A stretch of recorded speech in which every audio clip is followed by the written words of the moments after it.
Brother, ഇപ്പൊ നമ്മൾ ഈ പറയുന്ന oriental likes example Syriac Orthodox church, Armenian സഭ, കോപ്റ്റിക്കൽ സഭയായിട്ടുള്ള കുറെ ക്രിസ്റ്റോളജിക്കൽ ഡിക്ലറേഷൻസ് ഉണ്ടല്ലോ. ഹലോ, ആ ആ ആ ആ. ഈ ഡിക്ലറേഷൻസിൽ ആക്ച്വലി പറയുകയാണെങ്കിൽ നമ്മൾ കാൽസിഡോണിലും എഫെസിസിലും കാൽസിഡോണിലും റീട്രേറ്റ് ചെയ്തിട്ടുള്ള Christ in his in divinity and in humanity, അതായത് ഡിവിനിറ്റി എന്ന് പറയുമ്പോൾ divine nature and in humanity human nature എന്ന് പറയുന്ന, അതായത് രണ്ട് നേച്ചറിൻ്റെ രണ്ടെന്ന് പേര് പറഞ്ഞില്ലെങ്കിലും divine nature and human nature, Christ is in human nature and divine nature and with respective properties applied to the divine nature and human nature എന്ന് ശരിക്കും പറഞ്ഞാൽ ഇവർ നമ്മളോടല്ലേ, നമ്മൾ റീട്രേറ്റ് ചെയ്ത് നമ്മൾ കാലങ്ങളായിട്ട് എത്രയോ 1500 വർഷമായിട്ട് നമ്മൾ പ്രൊഫസ് ചെയ്തിട്ടുള്ള ക്രിസ്റ്റോളജിയോടല്ലേ ഇവരിപ്പോൾ അടുത്തുകൊണ്ടിരിക്കുന്നത്. ഇപ്പം ഈ 1990-ലും 95-ലും ഒക്കെ നടന്നിട്ടുള്ള ഡിക്ലറേഷൻ സംബന്ധിയായിട്ട്. രഞ്ജി ബ്രദറെ, തീർച്ചയായിട്ടും തീർച്ചയായിട്ടും ഈ പ്രത്യേകിച്ച് ഇന്നത്തെ കാലഘട്ടത്തിലുള്ള പ്രധാനപ്പെട്ട oriental theologians, for example Peter ഫാരിങ്ടണിനെ പോലുള്ളവരൊക്കെ എന്ന് പറഞ്ഞാൽ ഓറിയന്റൽ സമൂഹത്തിൽ ഏറ്റവും അറിയപ്പെടുന്ന വ്യക്തിയാണ് പീറ്റർ ഫാരിങ്ടണിനെ പോലുള്ളവർ. ഇവരൊക്കെ ഇന്ന് പറയുന്നത് സെവറിയോസിന്റെ ഒക്കെ തരത്തിലുള്ള ഒരു തീവ്ര നിലപാടിലേക്ക് ഇന്ന് പോകരുത്, സഭയ്ക്ക് അതിന്റെ ആവശ്യമില്ല, അന്നത്തെ ആ ഹെററ്റിക് ആയിട്ടുള്ള ചർച്ചകളിലേക്ക് പോകരുത്, ഇന്ന് അതിന്റെ ആവശ്യമില്ല. കാരണം ഈ സഭകൾ അന്ന് പ്രത്യേകിച്ച് ഇവർ സോൾവ് ചെയ്യാൻ ശ്രമിക്കുന്നത് മുഴുവൻ ത്രൂ ടെക്നിക്കൽ ടേംസ് ആണ്. ചില ടേംസ് അതിനകത്ത് ചില വാസ്തവമുണ്ട് താനും. കാരണം ലാറ്റിൻ ഭാഷ ഉണ്ടായിരുന്നു, ഗ്രീക്ക് ഭാഷ ഉണ്ടായിരുന്നു, സിറിയാക്ക് ഉണ്ടായിരുന്നു, കോപ്റ്റിക് ഭാഷ ഉണ്ടായിരുന്നു. പല ഭാഷകളായിട്ട് കടന്നുകൊണ്ട് പല വാക്കുകളും പല അർത്ഥത്തിൽ മനസ്സിലാക്കിയിട്ടുണ്ട്. ഈ ക്നൂമ എന്നും കാന എന്നും അതുപോലെ തന്നെ ഈ ഊസിയ എന്നൊക്കെ പറയുന്ന കാര്യങ്ങളൊക്കെ പല അർത്ഥത്തിൽ പലരും മനസ്സിലാക്കി. നെസ്റ്റോറിയൻ സഭയുടെ മറ്റൊരു അണ്ടർസ്റ്റാൻഡിങ് ഉണ്ടായിരുന്നു. അതുപോലെ തന്നെ അതിനെപ്പറ്റി പറഞ്ഞ ചേച്ചി കൂടുതൽ പറ. അപ്പൊ അത് കോമൺ ക്രിസ്റ്റോളജിക്കൽ, ഇപ്പൊ ഞാൻ മനസ്സിലാക്കിയിട്ടുള്ളത് ആ കോമൺ ക്രിസ്റ്റോളജിക്കൽ ഡിക്ലറേഷനിൽ തന്നെ സിറിയക് ഓർത്തഡോക്സ് സഭയുടെ ഡിക്ലറേഷൻ എടുക്കുക between the Catholic church and Syriac Orthodox church. വേറെ അർമേനിയൻ്റെ എടുക്കണ്ട, ഇത് എടുക്കണ്ട. നിങ്ങൾ ആ സിറിയക് ഓർത്തഡോക്സ് ചർച്ചിൻ്റെ എടുത്തിട്ട് 4ാമത്തെ പാരഗ്രാഫ് വായിച്ചാൽ അപ്പം തന്നെ നിങ്ങൾക്ക് മനസ്സിലാവും ആരാണ് കൺസീഡ് ചെയ്തിട്ടുള്ളത്. അതായത് ഓർത്തഡോക്സ് ഫെയ്ത്ത്, അതായത് വിശ്വാസം എന്തായിരുന്നു, ക്രിസ്റ്റോളജിക്ക് ടേംസ് എന്തായിരുന്നു, ആ വിശ്വാസത്തിലേക്ക് ആരാണ് അടുത്തിരിക്കുന്നതെന്ന് നിങ്ങൾക്കത് വായിക്കുമ്പോൾ തന്നെ മനസ്സിലാവും. കാരണം ക്രൈസ്റ്റിന് ഡിവൈൻ നേച്ചറും ഹ്യൂമൻ നേച്ചറും ഉണ്ടെന്ന് അവർ തന്നെ പറഞ്ഞു കഴിഞ്ഞാൽ പിന്നെ ഓൾറെഡി ആ ക്രിസ്റ്റോളജിക്കൽ പ്രോബ്ലംസ് എല്ലാം അവർ തന്നെ സോൾവ് ചെയ്തു. അവർ തന്നെ അവരുടെ ഓൾഡ് വ്യൂസൊക്കെ എല്ലാം അവർ ഡിസ്കാർഡ് ചെയ്തു. ഞാനൊരു ഇത് വായിച്ചിട്ടുള്ളതെന്ന് വെച്ചാൽ നമ്മുടെ ബർ ഹബ്രായയുടെ ഒരു ബുക്ക് ഓഫ് സ്പ്ലെൻഡേഴ്സ് ഉണ്ട്. അതിന് ശരിക്കും പറയാം അതിൻ്റെ കുത്തോബദ് സൽഗ എന്ന് പറയുന്ന പുസ്തകമാണ് ബുക്ക് ഓഫ് സ്പ്ലെൻഡേഴ്സ് എന്ന് പറഞ്ഞത്. അതിൻ്റെ അകത്ത് ഈ ബർ ഹബ്രായ എടുക്കുന്ന ഒരു സ്റ്റാൻഡ് ഉണ്ട്. അതായത് 13ാം നൂറ്റാണ്ടിൽ വരുന്ന ഇവർ വലിയൊരു കാനോണിസ്റ്റും എക്ലിയാസ്റ്റിക്കൽ ഹിസ്റ്റോറിയനും ആയിട്ടുള്ള ബർ ഹബ്രായോ പറഞ്ഞിട്ടുള്ളത്, അതായത് ഇതെല്ലാം ഒരു ടെർമിനോളജി അല്ലെങ്കിൽ ലിംഗ്വിസ്റ്റിക് പരമായിട്ട് വരുന്ന ഒരു എക്സ്പ്രഷൻസിൽ വരുന്ന ഡിഫറൻസസ് മാത്രമാണ്. ആദ്യം കുറച്ച് തീവ്ര നിലപാടുകാരനായിരുന്നു ഈ ബർ ഹബ്രായ. പിന്നെ ആൾക്ക് കുറേ കൂടി ഈ ഇൻട്രാക്ട് ചെയ്തിട്ട് കുറേ കൂടി കാര്യം മനസ്സിലാക്കാൻ ശ്രമിച്ചപ്പോൾ ആൾക്ക് മനസ്സിലായി ഇതെല്ലാം വെറും ലിംഗ്വിസ്റ്റിക്സിൽ വരുന്ന ഇതാണെന്ന് മാത്രം ആൾക്ക് മനസ്സിലായി. അപ്പോൾ ആൾ പറഞ്ഞതെന്ന് വെച്ചാൽ ഈ ക്രൈസ്റ്റിൽ ഒരു നേച്ചർ ഉണ്ടെന്ന് ഇവർ പറയുകയാണെങ്കിലും ബട്ട് ദാറ്റ് നേച്ചർ ഒരു ക്യാന ഉണ്ടെന്ന് പറഞ്ഞിട്ട് അവർ പറയാണ്, ബട്ട് ദാറ്റ് ക്യാനയിൽ 2 അപ്പീപ്പിയോ ഉണ്ട്, അതായത് ഡുവാലിറ്റി ഉണ്ടെന്നാണ് അവർ പറയണത്. അപ്പോൾ അത് അവരുടെ മുമ്പ് ഉണ്ടായിരുന്ന പൊളിമിക്സ്, ഈ പറയുന്ന യാക്കോബായ പൊളിമിക്സ് ആരും അങ്ങനത്തെ ഒരു വ്യൂ എടുത്തിരുന്നില്ല. അപ്പം ഞാൻ പറയാണ് അവരാണ് ശരിക്കും പറഞ്ഞാൽ കത്തോലിക്ക സഭയുടെ വിശ്വാസത്തിലേക്ക് അടുത്തുകൊണ്ടിരിക്കുന്നത്. പിന്നെ 1440-ൽ 39-ലെങ്ങാണ്ട് ഫ്ലോറൻസ് കൗൺസിലിൽ ഇവരുടെ പാത്രിയാർക്കീസ് അയച്ചിട്ടുള്ള മെത്രാപ്പോലീത്ത തന്നെ അന്ന് ഒരു ലയനം ഉണ്ടായപ്പോൾ, യൂണിയൻ ഉണ്ടായപ്പോൾ അതിലെല്ലാം സീലും സൈനും എല്ലാം ചെയ്ത് ഓക്കെ ഞങ്ങളിതെല്ലാം സമ്മതിക്കുന്നു എന്ന് പറഞ്ഞ് വന്നിട്ടുള്ളതാണ്. ഒരു അബ്ദുള്ള എന്ന് പറയുന്ന ആർച്ച് ബിഷപ്പ് അന്ന് അയച്ചിട്ടുള്ള ഡിസ്പാച്ച് ചെയ്തിട്ടുള്ളത് ഇഗ്നേഷ്യസ് ഹൽദോയോ ബെഹനാം ഹൽദോയോ എന്ന് പറയുന്ന ഒരു പാത്രിയാർക്കീസാണ് ഈ ആളെ ഡിസ്പാച്ച് ചെയ്തത്. അന്ന് എല്ലാവരും ഇത് ചെയ്തു. അത് കഴിഞ്ഞിട്ട് കോൺസ്റ്റാന്റിനോപ്പിൾ സീജ് ചെയ്തപ്പോഴാണ് ഈ എല്ലാ ഈക്വേഷൻ തെറ്റിയത്. അതായത് മുഹമ്മദ് രണ്ടാമൻ കോൺസ്റ്റാന്റിനോപ്പിൾ സീജ് ചെയ്തപ്പോഴാണ് കംപ്ലീറ്റ് ഈക്വേഷൻ തെറ്റിയത്. അതായത് ആ യൂണിയൻ ഷോർട്ട് ലിവ്ഡ് ആയി. അതിനുശേഷം അവർ തെറ്റിപ്പോയി. ഞാൻ പറഞ്ഞു വരുന്നത് വെച്ചാൽ കത്തോലിക്ക സഭയുടെ ഭാഗത്ത് നിന്ന് ഒരു കൺസെഷനും വിശ്വാസത്തിന്റെ കാര്യത്തിൽ ഉണ്ടായിട്ടില്ല. എല്ലാം നിങ്ങളാണ് എല്ലാ കൺസെഷനും, യാക്കോബായക്കാരാണ് എല്ലാ കൺസെഷൻ ഇതുവരെ ചെയ്തിട്ടില്ല. കത്തോലിക്ക സഭ ഒരു ഡ്രോപ്പ് കൺസെഷൻ പോലും കത്തോലിക്ക സഭ ഇതുവരെ ചെയ്തിട്ടില്ല ക്രിസ്ത്യോളജിയുടെ കാര്യത്തിൽ. ഈ വിഷയത്തിൽ ഏറ്റവും തീവ്ര നിലപാടെടുത്ത വ്യക്തിയാണ് സെവറിയോസ്. സെവറിയോസിന്റെ ടീച്ചിങ്സിലൂടെ പോകുമ്പോൾ മാത്രമാണ് ഈ മിയാഫിസൈറ്റിസം അതിന്റെ ഒരു തീവ്രതയിൽ നമുക്ക് മനസ്സിലാക്കാൻ പറ്റുന്നത്. പിൽക്കാലത്ത് അതിന് മുമ്പേ സിറിലിന്റെ റൈറ്റിംഗ്സ് ഒക്കെ നമുക്ക് കംപ്ലീറ്റ്ലി ഡയഫിസൈറ്റിസം തന്നെ തെളിയിക്കാൻ പറ്റും. സിറിൽ ഫോർ എക്സാമ്പിൾ റൈറ്റിംഗ്സ് തന്നെ ഡയഫിസൈറ്റിസം ആണ് അദ്ദേഹം ഉദ്ദേശം എന്നുള്ളത് നമുക്ക് കൃത്യമായിട്ട് മനസ്സിലാക്കാനുള്ളതേ ഉള്ളൂ. അതേസമയം സെവറിയോസിന്റെ കാര്യത്തിലേക്ക് വരുമ്പോഴാണ് കംപ്ലീറ്റ്ലി സംഭവം ഉൾട്ടയാണ്. കാരണം അദ്ദേഹത്തിന് ഇത് 2 ആരോപണം ഉണ്ടായിരുന്നു. ഒന്ന് നെസ്റ്റോറിനിസവും അതുപോലെ തന്നെ യൂത്തിക്കാനിസവും. 2 ആരോപണം അദ്ദേഹത്തിന്, 2 ഹെറസി അദ്ദേഹത്തിന്റെ തലയുടെ മുകളിലുണ്ടായിരുന്നു. നെസ്റ്റോറിനിസവും യൂത്തിക്കാനിസവും അദ്ദേഹത്തിനെതിരെ ഉണ്ടായിരുന്നു. അപ്പൊ ഞാൻ അതായത് പിന്നീട് വന്ന ഇന്ന് പറയുന്നത്, ഇപ്പൊ ബാരബ്രയുടെ കാര്യം പറഞ്ഞു, ഇന്നത്തെ തിയോളജൻസിന്റെ കാര്യം പറഞ്ഞു, ഇവരൊക്കെ അതിനെ അത്രയും ആ തീവ്രതയോടെ അവർ കാണാതെ കുറച്ച് ഡൈലൂട്ട് ചെയ്തിട്ട് ഈ പറയുന്ന പോലെ ടേംസിലെ വിഷയങ്ങൾ അത് ഉണ്ടായിരുന്നു. അതൊരു that is A real fact also. നമ്മൾ അതിനെ തള്ളിക്കളയാനും പറ്റില്ല. ബിക്കോസ് അങ്ങനത്തെ കുറച്ച് ഭാഷാപരമായ വിഷയങ്ങൾ ഉണ്ടായിരുന്നു. അത് ചേർത്തിട്ട് അതിൽ ഡൈലൂട്ട് ചെയ്തിട്ടാണ് ഈ പറഞ്ഞ് ഒപ്പിച്ചെടുക്കുന്നത്. പക്ഷേ ഒരു കാരണവശാലും കത്തോലിക്ക സഭ അത് അക്സെപ്റ്റ് ചെയ്ത് അവരുമായിട്ട്, കാരണം കത്തോലിക്ക സഭയ്ക്ക് എല്ലാ കാലഘട്ടത്തിലുള്ള രീതി എന്ന് വെച്ചാൽ ഈ വിട്ടുപോയ സഹോദരന്മാരെ തിരിച്ച് സത്യവിശ്വാസത്തിലേക്ക് കൊണ്ടുവരിക എന്നുള്ള കാര്യമാണ്. മാത്രമല്ല കർത്താവ് പത്രോസ്ലിഹയ്ക്ക് കൊടുത്ത ഒരു കൽപ്പന തന്നെയാണ്. അതായത് സാത്താൻ നിന്നെ പാറ്റിക്കളയാണ്ട് ചോദിച്ചു, പക്ഷെ ഞാൻ അനുമതി കൊടുത്തില്ല. നിനക്ക് എല്ലാവരെയും ചോദിച്ചു, പക്ഷെ നിനക്ക് മാത്രം, നിന്റെ കാര്യത്തിൽ മാത്രം ഞാൻ അനുമതി കൊടുത്തില്ലെന്ന കർത്താവ് പറയുന്നത്. മാത്രമല്ല കാരണം നീ പോയിട്ട് തിരിച്ചു വരുന്ന നിന്റെ സഹോദരങ്ങളെയും കൂടി നീ കൂട്ടിച്ചേർക്കണം എന്നുള്ളതാണ്. അപ്പൊ ആ ഒരു ഓഫീസ്, പത്രോസിന്റെ ഓഫീസിനുള്ള ആ ഒരു അധികാരമാണ്, അല്ലെങ്കിൽ കടമയാണ്, ചുമതലയാണ് to bring back those who have gone ആസ്ട്രേ.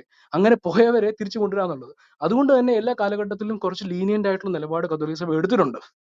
കാരണം ഇവരെ സംബന്ധിച്ച് അത് ആസറ്റ്. അതേസമയം ഗ്രീക്ക് ഓർത്തഡോക്സ് സഭ, അതായത് ഈസ്റ്റേൺ ഓർത്തഡോക്സ് സഭ ഈ വിഷയത്തിൽ കടുകട്ട നിലപാട് എന്നും എടുക്കുന്നത്. ക്രിസ്റ്റോളജിക്കൽ എഗ്രിമെന്റിലേക്ക് നമ്മൾ ഇന്ന് യാക്കോബായ സഭയുമായിട്ടും അതുപോലെ തന്നെ മലങ്കര ഓർത്തഡോക്സ് സഭയുമായിട്ടും ബാക്കിയുള്ള സഭകളായിട്ടൊക്കെ വന്നപ്പോൾ ഒരു രീതിയിലും ഇത്തരം ഒരു ക്രിസ്റ്റോളജിക്കൽ എഗ്രിമെന്റിലേക്ക് ഇതുവരെ വന്നിട്ടില്ലാത്ത കൂട്ടമാണ് ഈ ഈസ്റ്റേൺ ഓർത്തഡോക്സ്. അന്ന് ഈസ്റ്റേൺ ഓർത്തഡോക്സ് സഭയും ഓറിയന്റൽസും തമ്മിൽ ഒരു എഗ്രിമെന്റിലേക്ക് ഓൾമോസ്റ്റ് വന്നതായിരുന്നു. ആ വന്ന സമയത്താണ് ഫൈനൽ ഇറ്റാക്ട് മൗണ്ട് ആത്തോസ് എന്ന് വരുന്നത്. അവർ പറഞ്ഞത് ഇവർക്ക് തെറ്റുപറ്റി എന്ന് അക്സെപ്റ്റ് ചെയ്തിട്ട് മാത്രം ഇവന്മാർ തിരിച്ചു വന്നാൽ മതി എന്നാണ് ഗ്രീക്ക് ഓർത്തഡോക്സ് സഭ പറഞ്ഞത്. തെറ്റുപറ്റി എന്ന് അക്സെപ്റ്റ് ചെയ്യണം. മാത്രമല്ല ഓറിയന്റൽസ് എന്ന് എഴുതാം, പക്ഷെ ഒരിക്കലും എഴുതുന്ന ഡിക്ലറേഷനകത്തിൽ ഓർത്തഡോക്സുകാരാണെന്ന് എഴുതാൻ പാടില്ല, ഓറിയന്റൽ ഓർത്തഡോക്സ് എഴുതാൻ പാടില്ല, ഓറിയന്റൽസ് എന്ന് വേണമെങ്കിൽ എഴുതിക്കൊള്ളാനാണ് പറഞ്ഞത്. ആ വിഷയത്തിലാണ് അവസാനം അവർ തല്ലിപ്പിരിഞ്ഞത്. അപ്പൊ എന്ന് പറഞ്ഞാൽ ഈ വിഷയത്തിൽ തെറ്റുപറ്റി എന്നുള്ളത് അക്സെപ്റ്റ് ചെയ്യണം. ഞാൻ ഇതിന്റെ ഏറ്റവും സിമ്പിൾ ആയിട്ട് ആർക്കും ഈസി മനസ്സിലാക്കുന്ന തരത്തിൽ ഞാൻ ഈ മോണോഫിസൈറ്റിസ് അല്ലെങ്കിൽ മിയാഫിസൈറ്റിസവും ഡയോഫിസൈറ്റിസും തമ്മിലുള്ള വ്യത്യാസം പറയാം. അതായത് നമ്മൾ ബേസിക്കലി പറയുന്നത് കർത്താവിന്റെ ഡിവിനിറ്റി ഉണ്ട്, കർത്താവിന്റെ ഹ്യൂമാനിറ്റി ഉണ്ട്. അതാണ് നമ്മൾ ഈ രണ്ട് നേച്ചർ ഉണ്ടെന്ന് ബേസിക്കലി പറയുന്നത്. അതിനെയാണ് ശിവപിടിക്കലിനെ പോലുള്ള കള്ളന്മാർ, വഞ്ചകന്മാർ, നമ്മുടെ കർത്താവിന് 2 സ്വഭാവം ഉണ്ടെന്ന് ഇവന്മാർ പറയുന്നത്. ഇത് കേൾക്കുന്ന ആൾക്കാർ സാധാരണപ്പെട്ട ഇതിന് എന്താണ് പറയുന്നത് അറിയാത്തവൻ വിചാരിക്കും, അയ്യോ കണ്ടു ഇവന്മാർ രണ്ട് സ്വഭാവക്കാരനാണ് കർത്താവ്, അവന് ഈ സ്വഭാവം ഇടയ്ക്കിടയ്ക്ക് മാറും. ഈ ഒരു അർത്ഥത്തിൽ മനുഷ്യനെ പറഞ്ഞ് പറ്റിക്കുകയാണ് ശിവപിടിക്കൽ ചെയ്യുന്നത്. ഈ 2 സ്വഭാവം അല്ലെങ്കിൽ നേച്ചർ എന്ന് പറയുന്നത് എന്താണ്? ഒന്ന് ഡിവിനിറ്റി, ഒന്ന് ഹ്യൂമാനിറ്റിയുമാണ്. അതില്ലേ കർത്താവിന്? അതില്ലേ? 2 സ്വഭാവം എന്ന് പറഞ്ഞ ആൾക്കാരെ കളിപ്പിക്കാൻ ശ്രമിക്കുമ്പോൾ അതില്ലേ എന്നാണ് ഉള്ളത് ബേസിക്കലി ചോദിക്കേണ്ടത്. കർത്താവ് was completely God, fully God ആണ്, പൂർണ്ണ ദൈവമാണ് അവൻ. അതുകൊണ്ട് തന്നെ പൂർണ്ണ മനുഷ്യനുമാണ്. അപ്പൊ ഈ second person of God head, അതായത് തൃത്വത്തിൽ 2ാമനായ കർത്താവ് യേശുക്രിസ്തു മനുഷ്യനായി അവതരിച്ചപ്പോൾ, ജഡാവതാരം ചെയ്തപ്പോൾ, അവിടെ ഹ്യൂമാനിറ്റി എന്നുള്ളത് മാതാവിൽ നിന്നും ഡിവിനിറ്റി എന്നുള്ളത് ഗോഡ് ദ ഫാദർ അല്ലെങ്കിൽ സെക്കൻഡ് പേഴ്സൺ തന്നെ മനുഷ്യനായി അവതരിക്കുകയാണ്. അപ്പൊ അതാണ് ഇത് രണ്ടിന്റെയും ഹൈപ്പോസ്റ്റാറ്റിക് യൂണിയൻ ആണ് ഇവിടെ ബേസിക്കലി പറയുന്നത്. അങ്ങനെ 2 നേച്ചറും ഒരുപോലെ വ്യത്യാസം വരാതെ ഒരുപോലെ നിലനിൽക്കുന്നു എന്നുള്ളതാണ്. അതിന് കാരണം എന്താണ്? അതിന് കാരണം ഏറ്റവും ബേസിക് ആയിട്ട് ഏറ്റവും സിംപിളി പറയാൻ എത്രയേ ഉള്ളൂ. ദൈവം എന്ന് പറഞ്ഞാൽ അവൻ മാറ്റമില്ലാത്തവനാണ്. God is immutable, he cannot change. അങ്ങനെ ദൈവത്തിന് എന്തെങ്കിലും മാറ്റം വന്നെങ്കിൽ അവൻ ദൈവം അല്ലാതായി മാറി. മനസ്സിലായി? അപ്പം നമ്മൾ ഈ വാക്യമുണ്ട്, അതായത് അവൻ ദൈവരൂപത്തിൽ ഇരിക്കുക, ദൈവത്തോടുള്ള സമത്വം മുറുകെ പിടിച്ചു കൊള്ളണമെന്ന് വിചാരിക്കാതെ ദാസരൂപം എടുത്ത് വേഷത്തിൽ മനുഷ്യനെ തന്നെത്താൻ താഴ്ത്തി ക്രൂശിലെ മരണത്തോടെന്നൊക്കെ പറഞ്ഞ വാക്യമുണ്ട്. അവിടെ ഹി എംപ്റ്റീഡ് ഹിംസെൽഫ്, അവൻ തന്നെത്താൻ ഒഴിച്ചു. എന്നുള്ള വാക്യമുണ്ട്. അപ്പം ബേസിക്കലി പെട്ടെന്ന് ആൾക്കാർ തെറ്റിദ്ധരിക്കും, അതായത് ദൈവം എന്നുള്ള ഭാഗം മാറ്റി കളയുന്ന തന്നെത്താൻ ദൈവത്തിന്റെ ഭാഗം മാറി എന്നുള്ള ചിന്തയുണ്ട്, തെറ്റിദ്ധാരണയാണത്. അങ്ങനെയല്ല, അവിടെ ബേസിക്കലി ഉദ്ദേശിക്കുന്നത് he left his heavenly aboard, അതിന്റെ ഈ മെറ്റീരിയലിസ്റ്റിക് വേൾഡിലേക്ക് കർത്താവ് എൻ്റർ ചെയ്തതിനെ പറ്റിയാണ് ബേസിക്കലി ഉദ്ദേശിക്കുന്നത്. മനസ്സിലായി? അപ്പൊ ജഡത്തിൽ അവതരിച്ചതിനെ പറ്റിയാണ് ബേസിക്കലി, അല്ലാതെ ദൈവത്തിന് എന്തെങ്കിലും മാറ്റം വന്നതല്ല. തന്റെ ദൈവത്വത്തിന് ഒരു മാറ്റവും സംഭവിക്കാതെ, ഭേദം കൂടാതെ, ഒരു വ്യത്യാസവും ഇല്ലാതെ അവൻ മനുഷ്യനായിട്ട് അവതരിക്കുക ചെയ്യുന്നത്. അപ്പോൾ ആ divinity should remain as such, ഒരു വ്യത്യാസം വരാൻ പാടില്ല. അപ്പൊ അവൻ ദൈവം, സ്വർഗത്തിൽ അവൻ എങ്ങനെ ദൈവമായിരുന്നു അങ്ങനെ തന്നെ പൂർണ്ണ ദൈവമായി തന്നെ അവൻ ഇരിക്കുന്നു. അതുകൊണ്ടാണ് ആ ഗോഡ്ലി നേച്ചർ അല്ലെങ്കിൽ ഡിവൈൻ നേച്ചർ എന്നുള്ളത് ഫുള്ളി അങ്ങനെ ഇൻടാക്ട് ആയിട്ടുണ്ട്, ഒരു വ്യത്യാസമില്ല. But that is in hypostatic the very moment of his conception. കർത്താവിന്റെ കർത്താവ് ഉത്ഭവിച്ച ആ ഒരു വെരി മൊമെന്റിൽ തന്നെ ഹൈപ്പോസ്റ്റാറ്റിക് യൂണിയനിലേക്ക് ഈ ഈ ഈ ബോഡിലി, അതായത് ഈ മനുഷ്യത്വമുള്ള ഈ പറയുന്ന നേച്ചർ അതുമായിട്ട് അസ്യൂം ചെയ്യുകയാണ് ചെയ്യുന്നത്. അപ്പൊ അവിടെ ഈ മനുഷ്യത്വം എന്ന് പറയുന്നത് അതിന് ഒരു മാറ്റം വരാൻ പാടില്ല. എന്ന് പറഞ്ഞാൽ ഈ കർത്താവ് ഇത് രണ്ടും കൂടി ഫ്യൂസ്ഡ് ആയെന്ന് വിചാരിക്കുക, അതായത് ഡിവിനിറ്റിയും ഹ്യൂമാനിറ്റിയോട് ഫ്യൂസ്ഡ് ആയെങ്കിൽ എന്താ പിന്നെ പറ്റേണ്ടത്? നമുക്ക് പിന്നെ പറയുന്നത് ഹൈബ്രിഡ് നേച്ചർ ആണെന്ന് വേണമെങ്കിൽ പറയേണ്ടി വരും, ഒരു ഹൈബ്രിഡ് പ്രോജനിയ. അങ്ങനെ ആയതില്ല കർത്താവ്. കാരണം നമ്മളോട് പിതാവായ ദൈവം, he was consubstantially equal with father എന്ന് പറയുന്നത് പോലെ തന്നെ മനുഷ്യരോടും അവൻ സാദൃശ്യമുള്ളവനായിരുന്നു.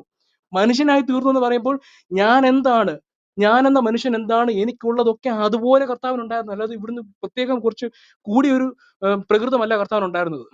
മനുഷ്യത്വം എന്താണ് അത് തന്നെ കർത്താവിനുണ്ടായിരുന്നു. എന്റെ മനുഷ്യത്തിൽ എന്തൊക്കെയുണ്ടോ, എന്റെ ഹ്യൂമാനിറ്റിയിൽ എന്തൊക്കെയുണ്ടോ അത് തന്നെ കർത്താവിനുണ്ടായിരുന്നു.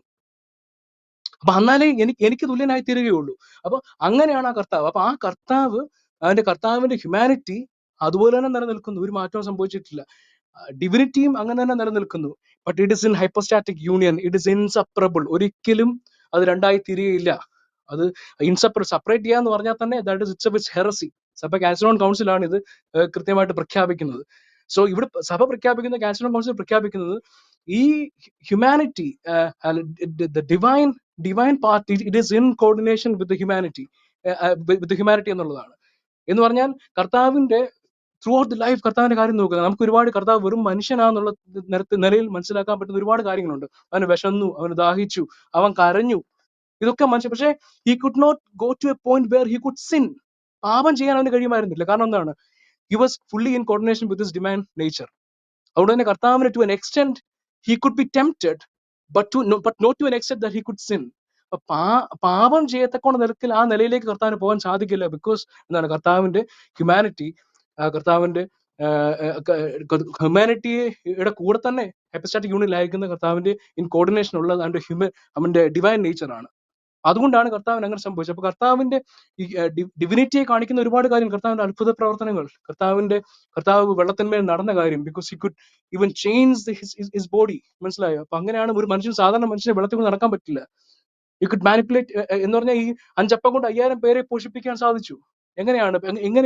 അതെങ്ങനെ മൾട്ടിപ്ലൈ ചെയ്യാൻ സാധിച്ചു എന്നുള്ളത് ചിന്തിക്കണം. അപ്പം കർത്താവിന്റെ അത്ഭുത പ്രവൃത്തി, കർത്താവിന്റെ ഡിവിനിറ്റി എന്നുള്ളത്, ആ ഡിവിനിറ്റിയെ പറ്റി പറയുന്ന തന്നെ അതിനും ചില ആൾക്കാർ ചില വാദങ്ങൾ കൊണ്ടുവരും. അതായത് പരിശുദ്ധാത്മാവില്ല ചെയ്തെന്ന് പറയും. ഇവര് പരിശുദ്ധാത്മാവില്ല ചെയ്തെന്ന് പറയുമ്പോൾ ഇവർ വിചാരിക്കും അത് പരിശുദ്ധാത്മാവ് ഡിവിനിറ്റി അല്ലയോ?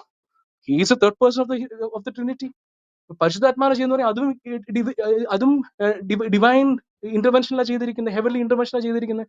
പക്ഷേ കർത്താവ് പറഞ്ഞ ഒരു പക്ഷപാതക്കാരനെ കർത്താവ് സൗഖ്യമാക്കുന്ന കർത്താവ് പറയുന്നുണ്ട്.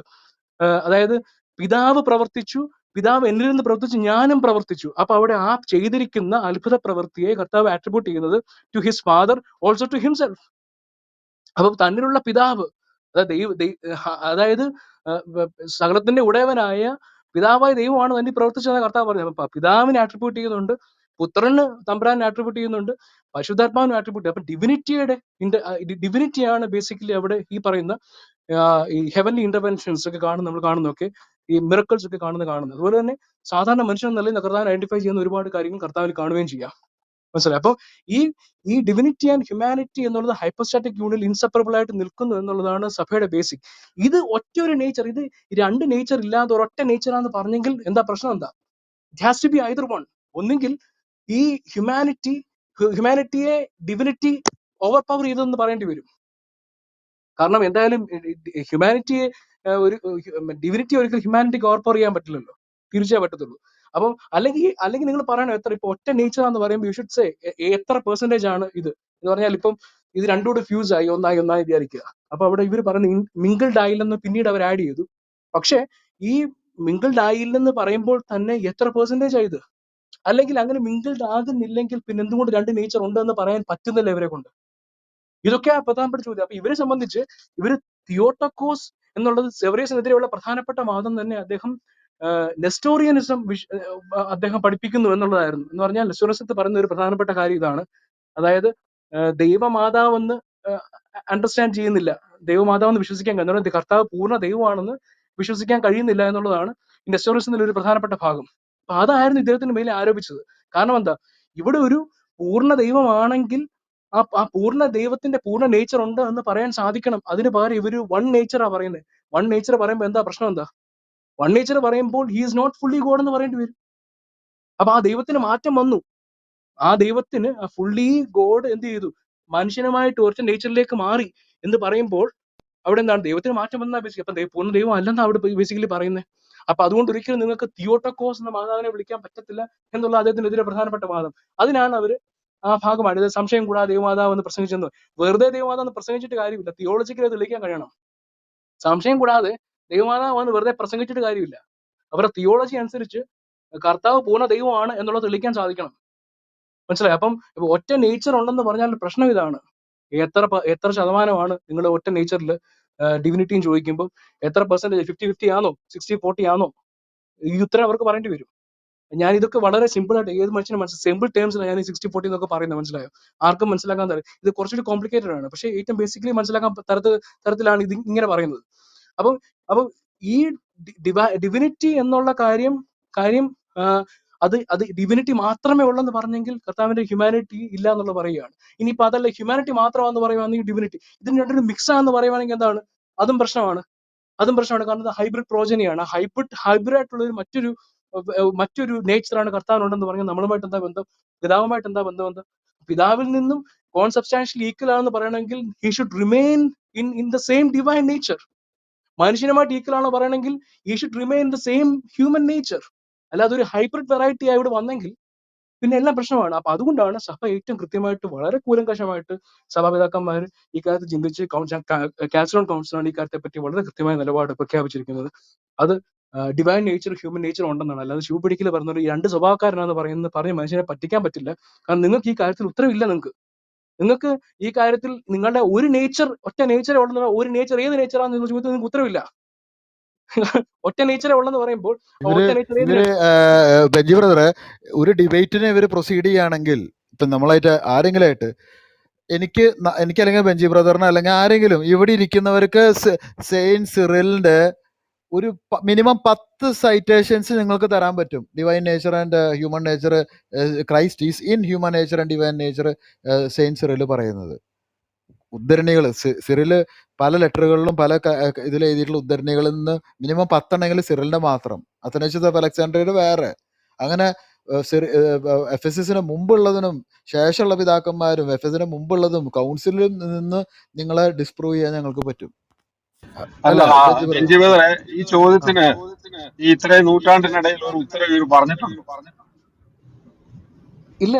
അത് പറയാത്തതുകൊണ്ടാണ് അവരെ മോണോഫിസൈറ്റ്സ് നമ്മൾ വിളിക്കുന്നത്. അവരെ മോണോഫിസൈറ്റ്സ് തന്നെ നമ്മൾ വിളിച്ചിട്ടുള്ളത്. പിന്നെ അവരെ തന്നെ അല്ല ബ്രദറെ, അങ്ങനെ പറഞ്ഞു കഴിഞ്ഞാല് താങ്കൾ പറഞ്ഞ പോലെ തന്നെ യേശു ക്രിസ്തുവിന്റെ ദൈവത്വവും മനുഷ്യത്വവും ഒരു നേച്ചറായി മാറി എന്ന് പറഞ്ഞാൽ ഇത് മിക്സായി. അപ്പം നിക്ക കൗൺസിലിന്റെ കാഴ്ചപ്പാടിനെതിരായി വരത്തില്ലേ? ആണോ? എല്ലാ കൗൺസിലും അത് നിക്ക കൗൺസിലിൽ അപ്ഹോൾഡ് ചെയ്യുന്നതല്ല കർത്താവിന്റെ ഡിവിനിറ്റിയാണ്. പിന്നെ കർത്താവിന്റെ ഹ്യൂമാനിറ്റി രണ്ടാമത്. മൂന്നാമത് പറയുമ്പോഴത്തേക്ക് അതുകൊണ്ട് തന്നെ കർത്താവ് തിയോട്ടോക്കോസ് ആണ് മാതാവിനെ പറ്റി പറയുകയാണ്. നാലാമത്തെ കൗൺസിലേക്ക് വന്നപ്പോൾ ഈ കാര്യം എല്ലാം ഒരുമിച്ച് ക്രിസ്റ്റോളജിക്കൽ ഡിക്ലറേഷനാണ് വരുന്നത്. ഇതൊരു കണ്ടിന്യൂവേഷനാണ്. നിക്ക കൗൺസിൽ പറഞ്ഞതിന്റെ കണ്ടിന്യൂവേഷൻ ആണ് കോൺസബ്സ്റ്റാൻഷ്യലി ഈസ് ഈക്വൽ വിത്ത് ഫാദർ എന്ന് പറയുന്നത്. മനുഷ്യനോട് സമരസപ്പെട്ടു എന്ന് പറയുന്നത് ഇതൊക്കെ ഇതിന്റെ ഒരു കണ്ടിന്യൂവേഷൻ ആണ്. ഈ കൗൺസിൽ ഓഫ് കാൽസിഡോൺ അംഗീകരിക്കാതെ ബാക്കി എല്ലാം പോയി. അതാണ് ഏറ്റവും പ്രൈമായിട്ടുള്ള പോയിന്റ്. ക്രിസ്റ്റോളജിക്കലി ആ കാര്യം പറയാതെ ബാക്കി ഒന്നും ശരിയാകത്തില്ല. അപ്പൊ ഇവർ പറയുന്ന തിയോളജി ഒരിക്കലും ഈ നിക്ക കൗൺസിലിനോ പിന്നീട് വരുന്ന കോൺസ്റ്റന്റിനോപ്പിൾ പറഞ്ഞ കാര്യത്തിനോ എഫെസോസിൽ പറഞ്ഞ കാര്യത്തിനോ ഒന്നും യോജിക്കുന്നതല്ല, അതിന് വിരുദ്ധമാണ്. അതുകൊണ്ടാണ് ഇവരെ നമ്മൾ മോണോഫിസൈറ്റ്സ് എന്ന് വിളിച്ചത്. ഇവർ പിന്നെ എന്ത് ചെയ്തു? മോണോഫിസൈറ്റ്സ് എന്നുള്ളത് ഒരു സഭ ഡിക്ലെയർഡ് ഹെറസി ആയതുകൊണ്ട് ഇവരെന്ത് ചെയ്തു? മിയ എന്നുള്ള വാക്ക് എടുത്തു. അതായത് ഗ്രീക്കിൽ മിയ എന്നുള്ള വാക്കുണ്ട്. മിയ എന്നുള്ള വാക്കൊക്കെ ഈ മറ്റേ സിറിലൊക്കെ ചില റൈറ്റിംഗ്സ് യൂസ് ചെയ്ത് മറ്റൊരു തരത്തിൽ ഉപയോഗിച്ചിട്ടുണ്ട്. അപ്പൊ അതെടുത്തിട്ട് അത് ഫിസൈറ്റിസോട് ചേർത്തിട്ട് മിയ ഫിസൈറ്റിസം ആണ് ഞങ്ങൾ പറയുന്നതെന്നാ പറഞ്ഞത് ഇവർ ബേസിക്കലി.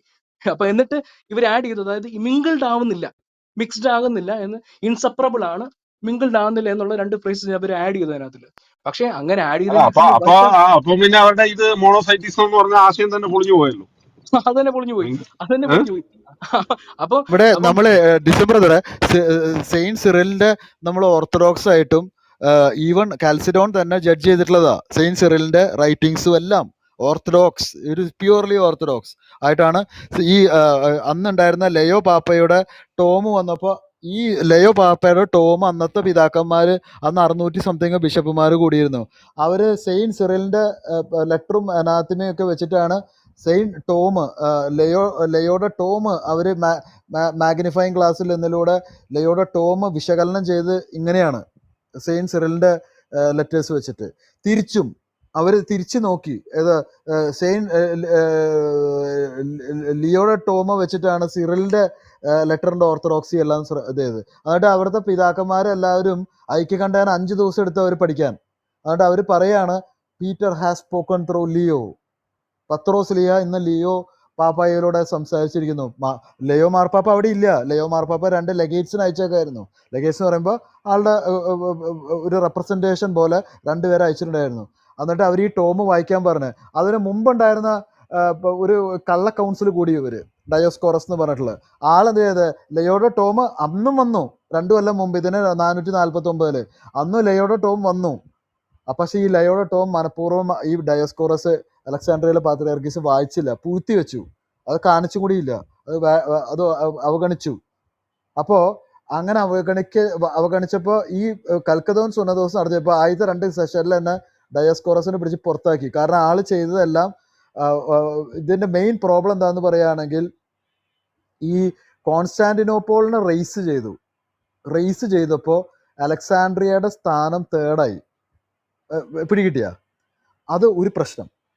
മറ്റേ ഭാഗത്ത് പ്രശ്നം എന്ന് വെച്ചാൽ, ജോൺ ക്രിസോസ്റ്റത്തിന് ഇവര്, കോൺസ്റ്റാന്റിനോപ്പിളിലെ ആർച്ച് ബിഷപ്പായിരുന്നു ജോൺ ക്രിസോസ്റ്റം. അന്ന് വലിയ സി അല്ലായിരുന്നു കോൺസ്റ്റാന്റിനോപ്പിള്. ഈ എന്നുവെച്ചാൽ ജോൺ ക്രിസോസ്റ്റത്തിന് ഈ അലക്സാണ്ട്രിയയിൽ അന്നുണ്ടായിരുന്ന സിറിലിന്റെ അങ്കിള് തന്നെ തിയോഫിലോസ്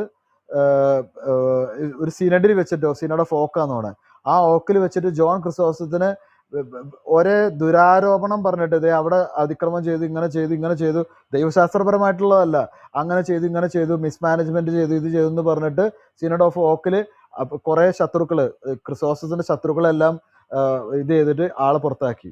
ആള് വീണ്ടും റീഇൻസ്റ്റേറ്റ് ചെയ്തു വിട്ട ആള് ജോൺ ക്രിസോസ്റ്റത്തിന്, ആളുടെ ഓർത്തഡോക്സി മാത്രമല്ല ആളുടെ ഇന്നസെൻസ് എല്ലാം ചെയ്തിട്ട് റീഇൻസ്റ്റേറ്റ് ചെയ്തു. അപ്പൊ ഇങ്ങനത്തെ പൊളിറ്റിക്കൽ ഇഷ്യൂ ഉണ്ട്.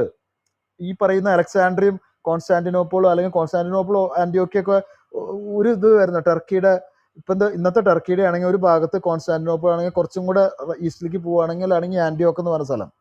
അപ്പൊ പക്ഷെ ഈജിപ്റ്റ് എന്ന് പറയുമ്പോൾ എൻ്റെ ഡിഫറെന്റ് ഒരു സ്ഥലത്തുമാണ് അലക്സാണ്ട്രിയ. അപ്പൊ ഇവര് തമ്മിൽ ഈ പറയുന്ന റാങ്കിങ്ങിൽ ഈ പറയുന്ന മാർപ്പാപ്പ ഇവരെ എലിവേറ്റ് ചെയ്തപ്പോൾ അതിൻ്റെ ഒരു പൊളിറ്റിക്കൽ പ്രശ്നങ്ങളും കൂടി ഉണ്ടെന്ന്.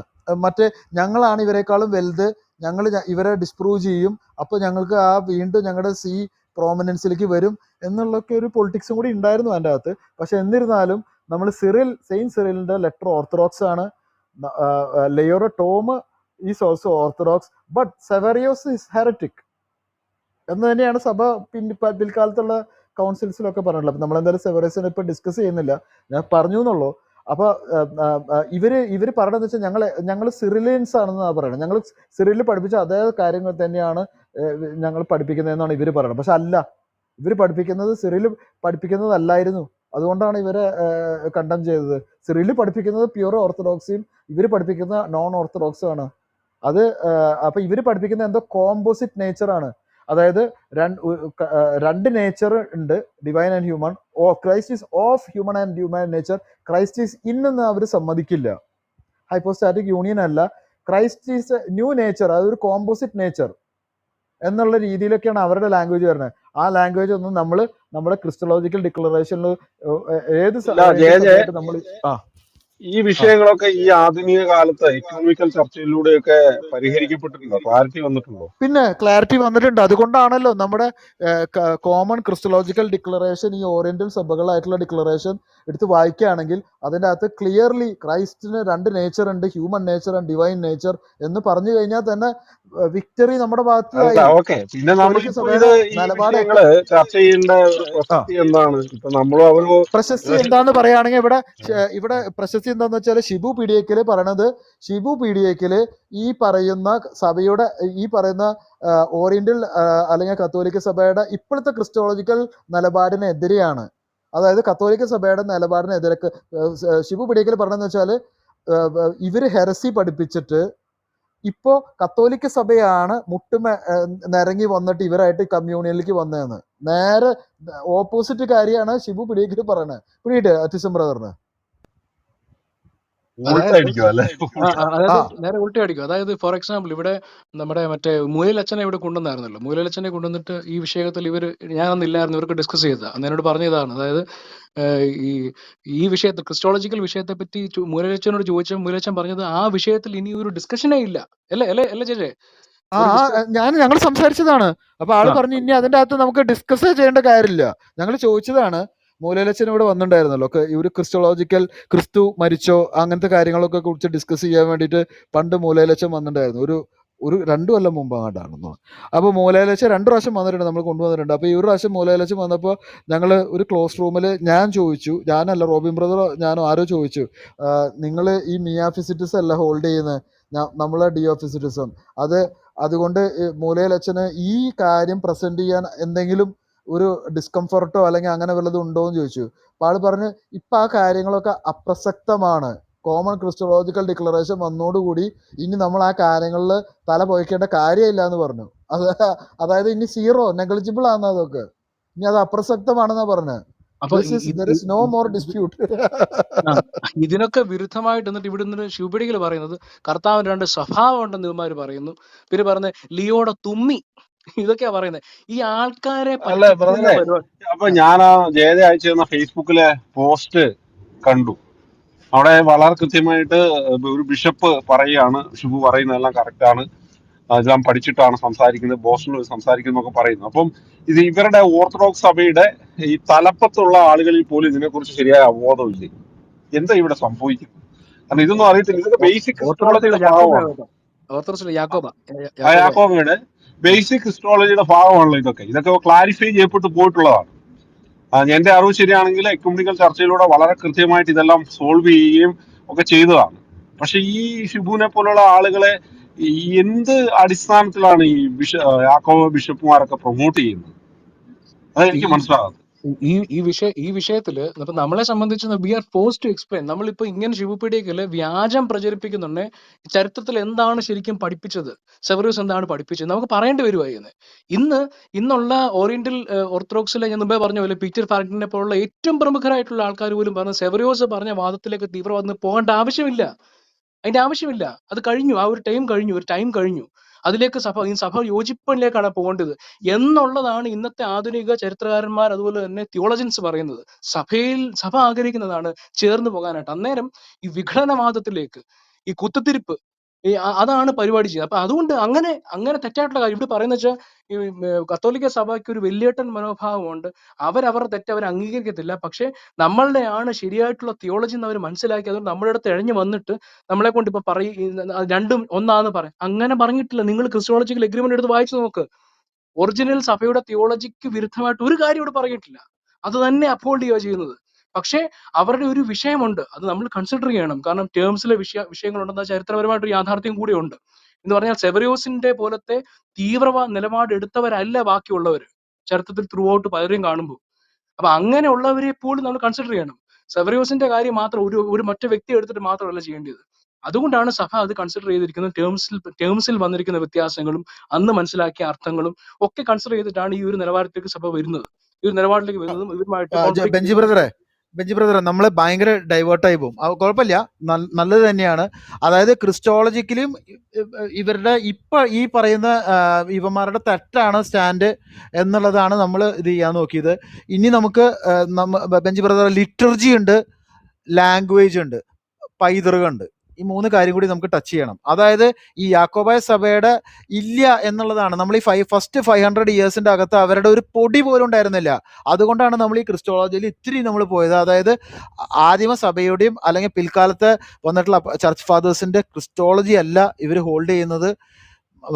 അതായത് ഇവരെന്ന് പറയുമ്പോൾ ഡിക്ലറേഷൻ റെസ്പെക്റ്റ് ചെയ്യാത്തവർ, ക്രിസ്റ്റോളജിക്കൽ ഡിക്ലറേഷൻ റെസ്പെക്റ്റ് ചെയ്യാത്തവർ ഹോൾഡ് ചെയ്യുന്നത് ആദിമ സഭാപിതാക്കന്മാരുടെ വ്യൂ അല്ല. ഇനി നമ്മൾ പറയുന്ന ലിറ്റർജിയും ലാംഗ്വേജ്, ഇവർ സുറിയാനിയുടെ വലിയ പ്രൊവനൻസ് ക്ലെയിം ചെയ്യുന്നുണ്ട്. ഞങ്ങളാണ് ആദ്യത്തെ സുറിയാനി മറ്റേതൊക്കെ പറഞ്ഞിട്ട് പ്രൊവനൻസ് ക്ലെയിം ചെയ്യുന്നുണ്ട്. പിന്നെ പൈതൃകം. ഈ 3 കാര്യം നമുക്ക് ടച്ച് ചെയ്യാനുള്ളത്. ഓക്കെ, ജസ്റ്റിൻ ബ്രദർ ഉണ്ടോ അവിടെ? അല്ലെങ്കിൽ ബെഞ്ചി ബ്രദറെ ഒന്ന് തുടക്കട്ടോ. ജസ്റ്റിൻ ബ്രദർ ജസ്റ്റിൻ ബ്രദർ തുടങ്ങട്ടെ. ജസ്റ്റിൻ ബ്രദർ ഉണ്ടോ അവിടെ?